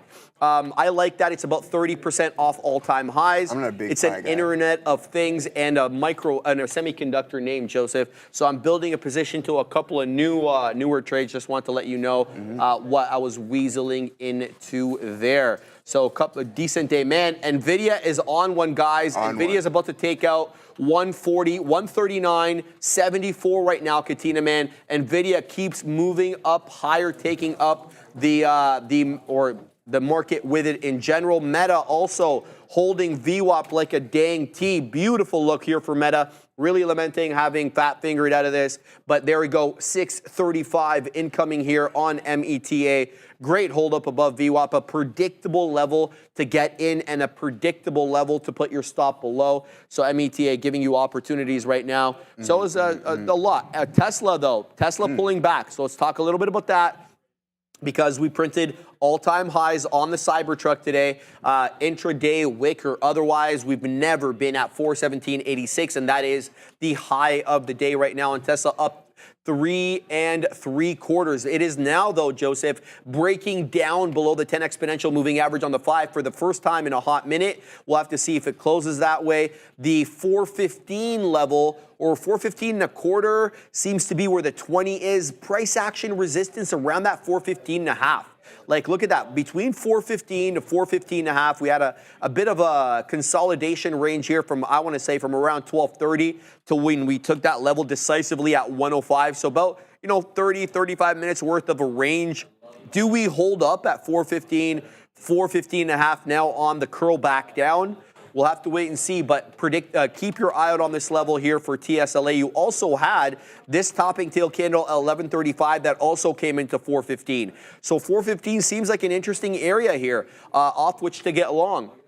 It's never guaranteed. We always try to put the odds on our side. That's the whole thing with technical analysis. Joseph, what do you trade for Tesla? TSLL, right? Yeah, TSLL, yeah. Yeah, so that would be an interesting vehicle to use if you guys wanted to trade Tesla but didn't really want to fork over the $415 a share that it costs. So yeah, keep that in mind. Yeah, 2x leverage. 2x leverage, like yeah, bull. Yeah, 2x level bull. So yeah, we like that one. 2% of data performance. Yeah, so we're gonna send off to Adair here real quick, guys. I just want to point out one thing on NVDA. If we can pull up my screen here real quick. I really like this. I know I just talked about it, but we are holding these levels. The more I look at it, especially from the response today, I really like NVDA to continue to move higher, especially its peers. Google, Apple, Tesla continue to make all-time highs, guys. I'm looking straight into the soul there. So, all right, off to a dare, guys. I did see here, I want to talk a little bit about NVIDIA because people are wondering why it's up 3.2%, and it's interesting. We actually had one catalyst early today that one would think would be a nice positive for the stock, but it didn't react right away. Basically, there were some reports here, some rumors that the U.S. Supreme Court had dismissed this securities fraud lawsuit, basically, brought by shareholders against NVIDIA. Now, the wording of this is really important. So it says here they dismissed a case involving securities fraud. So it turns out what they actually dismissed was NVIDIA's appeal.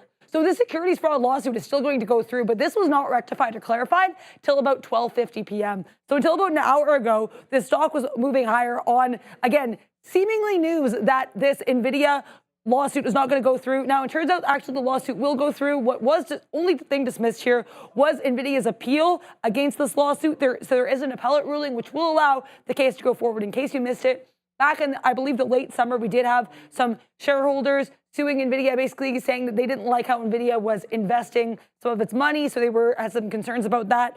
NVIDIA did appeal, and that appeal has been quashed, so it looks like this case is allowed to go forward. So keep an eye on this lawsuit for NVDA, guys. Back to you. Yeah, the certification of a class action lawsuit is like a lengthy process, and there's like so many different steps you have to meet for the judge to feel like the class is definable. It's a whole thing, class action lawsuits, but they can be quite lucrative. For the lawyers, especially, who end up getting a windfall print. Usually, I don't know what it is down south, but in this province, you can take a third of the winnings statutorily. Now you can contract for less. You can't take more than a third. That's like your max, based upon like what the law says. But you can. I mean, a third though, that can be some hefty. We saw with the Tesla, that shareholder lawsuit against Elon's pay package. Yeah. What did they get? They got several $100 million. Oh yeah, right? wow, yeah, that's crazy time. That's crazy stuff, man. Great reporting from Midday. Obviously, thank you for bringing us that news. Important to note, especially with NVIDIA rocketing up back into 140, now up 3 1/5 on the day. Yeah. We really like NVDA, especially. I do think that it's turning around. My guy GV in the chat, say what up to him. He's killing it as always. So, Greg, good to see you in here, my guy, especially knowing I'm glad that you're back from that. I'm glad that you're back at the desk. You know that the love is always going out to you, my friend. We don't necessarily like the Hartford Whalers, but I mean, we love you. Yeah. What's wrong with them? They don't exist. They're from Connecticut, man. I don't really like that general area because. Yeah, that's fine, Ronnie Francis, whatever. But it's that general Boston, Massachusetts area. I'm not cool with it. I don't like the Bruins. I don't like the Celtics. I don't like the Patriots. I don't like anything. Lines are being set. I don't. Hey, man, you know what I mean? True, Sean Tony. But I love my boy Greg B. I love my boy Greg. Yeah, he's from Connecticut. Yeah, so he's a Bruins fan, but I love him. But I don't like anything other than that. Well, I don't like the Bruins either. He's the best thing to come out of Connecticut. So. Go Sports, Obi. Go Sports. Fair? Hey, there's my man. There's my man, Obi. He is the one to know, baby. Yeah. You know what I was thinking the other day? But then I realized Neo had the Achilles tendon injury. We should do a midday show versus the morning show 2-on-2 basketball game to see who's, but we can't. Neil's saying, Obi, there's no way. There's no way, dude. Obi is gonna rock us all, bro. Go Sports. We don't stand a chance. Let's. Yeah, we don't Obi over we don't get post up by Obi. I don't want to. Little bit of hand one action. Wow, that would it's be like funny, that, eh? All right, Google is coming in back into my entry over here, so I have decisions to make. I've already put my stop through the break and take of 194, so we'll pack our patience to see what kind of move we get here. Does Google hold up above the whole dollar? The stop's in play. Let's come what may. I'm also long TSLA. Wet my beak there at 75s, layering the orders, holding, looking for a 20 exponential hold. That's really what it comes down to here. I don't mind adding in the mid 50s, but looking for that move up, possibly into the low 80s, I've got a profit taker in the low 80s right now. I'm talking about TSLA. Right? I'm not trading TSLA. It's up 7.5%. It is a levered product, so we'll see if we get the print at 82s. I also want to let you know that there is possibly a good trade here on the Amazon, as the OOP is the one Kenob would usually say, 229.75 or 229 and mid 60s at around that $2/3 of a dollar. That's where VWAP is. Amazon has shown you its propensity to respect VWAP on the day. Look at that last little dip at 11:20, right into VWAP. It gets bought up, and we continue to whiffle and waffle at that level. So good look right now for Amazon. Okay, here we go with TSLA. We're moving up here, Joseph. Let's see if we can get the print at 82s, that is. Wait, packing my patience as TSLA retakes 416 or so. We'll have to see if we can get that move up there. Packing my patience on this one. What are you looking at? Yeah. I'm just reading some comments in the chat. What do you say? Malinowski, Joe built like Charles Barkley, though. I thought that was funny. That was a good one. Yeah, we're still holding off. We're still in this TSLL. I'm in it with you, Sharif, but from 30.48s from that standpoint, and I'm still in some IBIT, starting to curl back up, which I like. So let's see if we can go and test that high day on IBIT here, guys, because I've been holding on to this position for some time. That was been the trade. We took it off of that kind of pullback here, moving higher, and then we held VWAP. How I was expecting quite the double bottom here, and then continued to move. I wish I added here. That would have been really nice, but again, continuing to crawl higher, just steadily crawling higher on IBIT. Apple's starting to pull back a little bit, and we're lucky that the SPY isn't dragging down, because we're about like 20 cents out of the money on our unit, on the trade of the day, on the unit trade, guys. Again, we punched in at a tough spot there, Sharif. We punched in at highs. Yeah, we punched in at highs. That was tough. So we would need an outlier of a day. I want to pull up XLF too, because one of my favorite, and I know Sharif has this in the LT, putting in a little bit of a weak day here, but I mean, that's nothing to be concerned about at all. Just chopping around here. A little bit of a choppy day in the financial sector, but that's okay. I know JPM had some news the other day as well too. That's one stock that I wish that I had going. But again, Google off the all-time highs. Microsoft holding really, really strong. I mentioned this before. I think that it's going to continue to move in that northeast trajectory. And now I mentioned NVDA putting in this session that it has, putting on those multiple bottoms on NVDA. I really like this for a potential bounce, so I'm going to construct that trade that I had, and I'll post it on Twitter for you guys there. All right, so just keep that in mind, but we're going to send it off to Adara. Keep an eye on DJT here. I'm seeing some reports swirling around social media that Donald Trump is going to be named Person of the Year by Time Magazine for the second time. The first time he was named was also, interestingly enough, the first year that he was elected president in 2016. So this report initiated here from Politico. This is about 14 minutes ago, but because I'm seeing this swirl around social media and we have DJT near day's highs, I thought it'd be worth noting. Watch out here for a potential Person of the Year announcement for Donald Trump for 2024 from Time Magazine. Yesterday, it was announced that Lisa Su of AMD was named CEO of the year. So interesting stuff here as Time gradually rolls out their 2024 Person of the Year issue. We'll have to wait and see what happens here. Back to you guys. I don't know. I didn't hear what Rammer. Yeah, I didn't say what you said. But guys,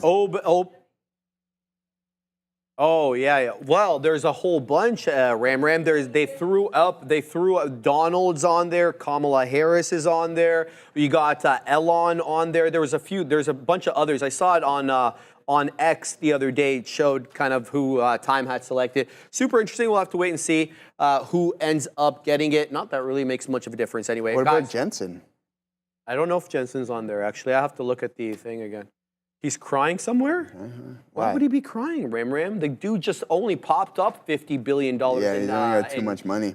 In what's it called? His net worth on the year. He went to what? Oh. Well, yeah, Elon's still the richest man alive. But yeah, Jensen can wipe his tears with the billions that he has. Yeah, there's a lot of dollar bills that he could use. Yeah, you know what I mean? Yeah. But I mean, only 637 votes. I know, that's late. That is kind of late, 637. We've only got 8 minutes left on the show. But I wanted to mention a couple of things, Joseph. So first of all, the realist. I answered you. You didn't explain exactly what you meant by the federal budget. Is there a new federal? Are you talking about the The Canadian federal budget, you're talking about the American. So let me know exactly if it's the American. I didn't hear anything specific about it today. So I really don't have any comment. If you're asking me about Doge and stuff like that and the other possible efficiencies or reduction in government spending, I can comment about that. But just clarify exactly what you mean. Shout out also to Charmaine Khan. What do you think about AVGO, whose earnings is coming up tomorrow? Look, I think AVGO has got a sick headline today with Apple. There looks like Apple and Broadcom are going to work together to put out an advanced AI chip. In my humble submission, one of the most underreported stories of the year is Apple's lack of use of NVIDIA chips.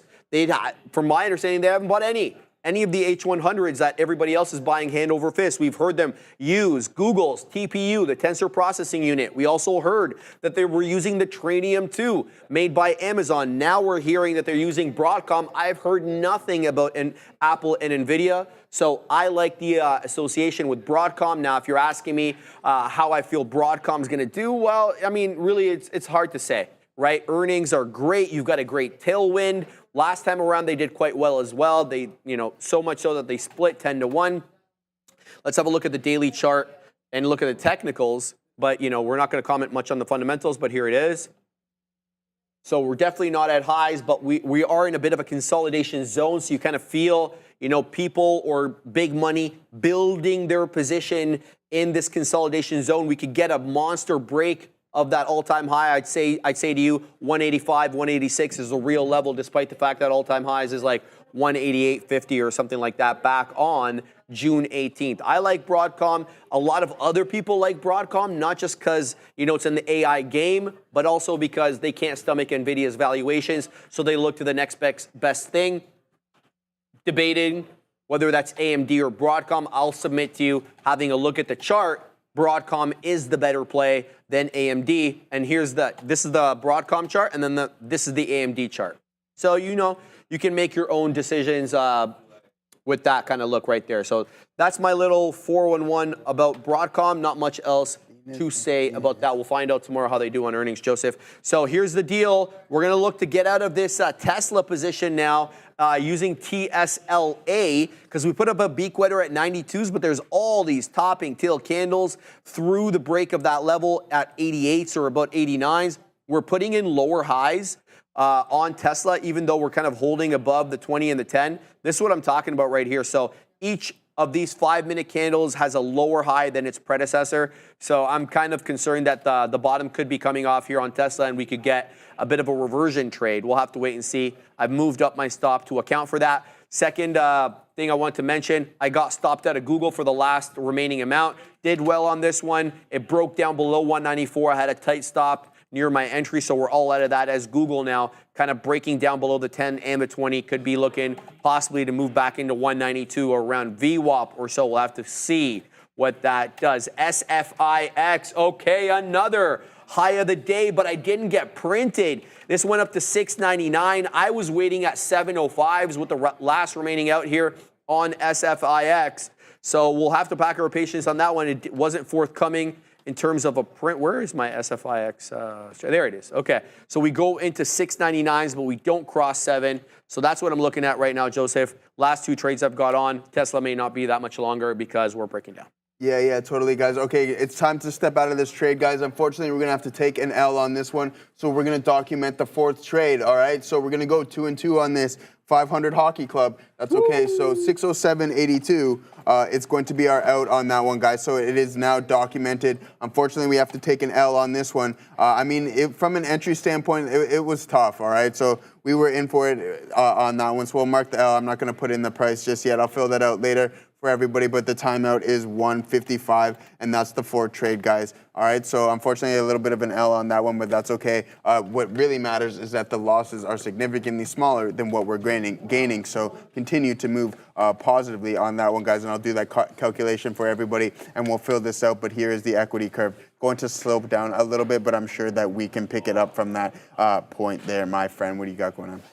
Not much, man. Same thing. I see Google starting to pull in a little bit here as well, too. Bitcoin hovering around that $100,000 mark. around 100,000 and change there. So we failed to make a new high here, so that it's not going to be alarming, but it's just something to be aware of. Let's see if that volume steps in. We do have this isolated volume print right here as well too, guys, so keep that in mind relative to the rest of the volume. It's for the past little bit, it is isolated. So we're starting to pull back in. The rest of the market is starting to sell. I know Apple is selling as well too, so just is it tanking? Yeah. Yeah, Apple's tanking. But I mean, on the grand scheme of things, our high was what, 250, we're down to 248. So yeah, nothing to be overly phased about on that front, but a really nice curl over. We can call this almost a head and shoulders on an intraday, Sharif. What do you think on the 5 minute, right? So yeah, right. So a nice, so shoulder one, head, shoulder two at the break of that key support level, and then sure enough, we broke VWAP. I was actually looking to participate with this hold here. As you can see, we have that doji right below VWAP. That is a great signal for the continuation of the trend. But sure enough, soon as the downside of that thesis is invalid, and then we continue to the downside with volume slightly starting to pick up on the sell side there. But again, all-time highs on Apple, continuing to trade higher. The market is trading higher on the session. This is just a little bit of a pullback, but we do need to be wary of the prints. Always keep an eye out for the prints because this can give you topping signals on certain underlying assets. I'm not saying that this is one on Apple. It's not as isolated as we would like, but again, we went on an absolute monstrous run. Consecutive, what is this? 1, 2, 3, 4, 5, 6, 7, like almost 8 consecutive days without a red day, and then 2 really mediocre days, and then taking a second leg up there, guys. So keep that in mind.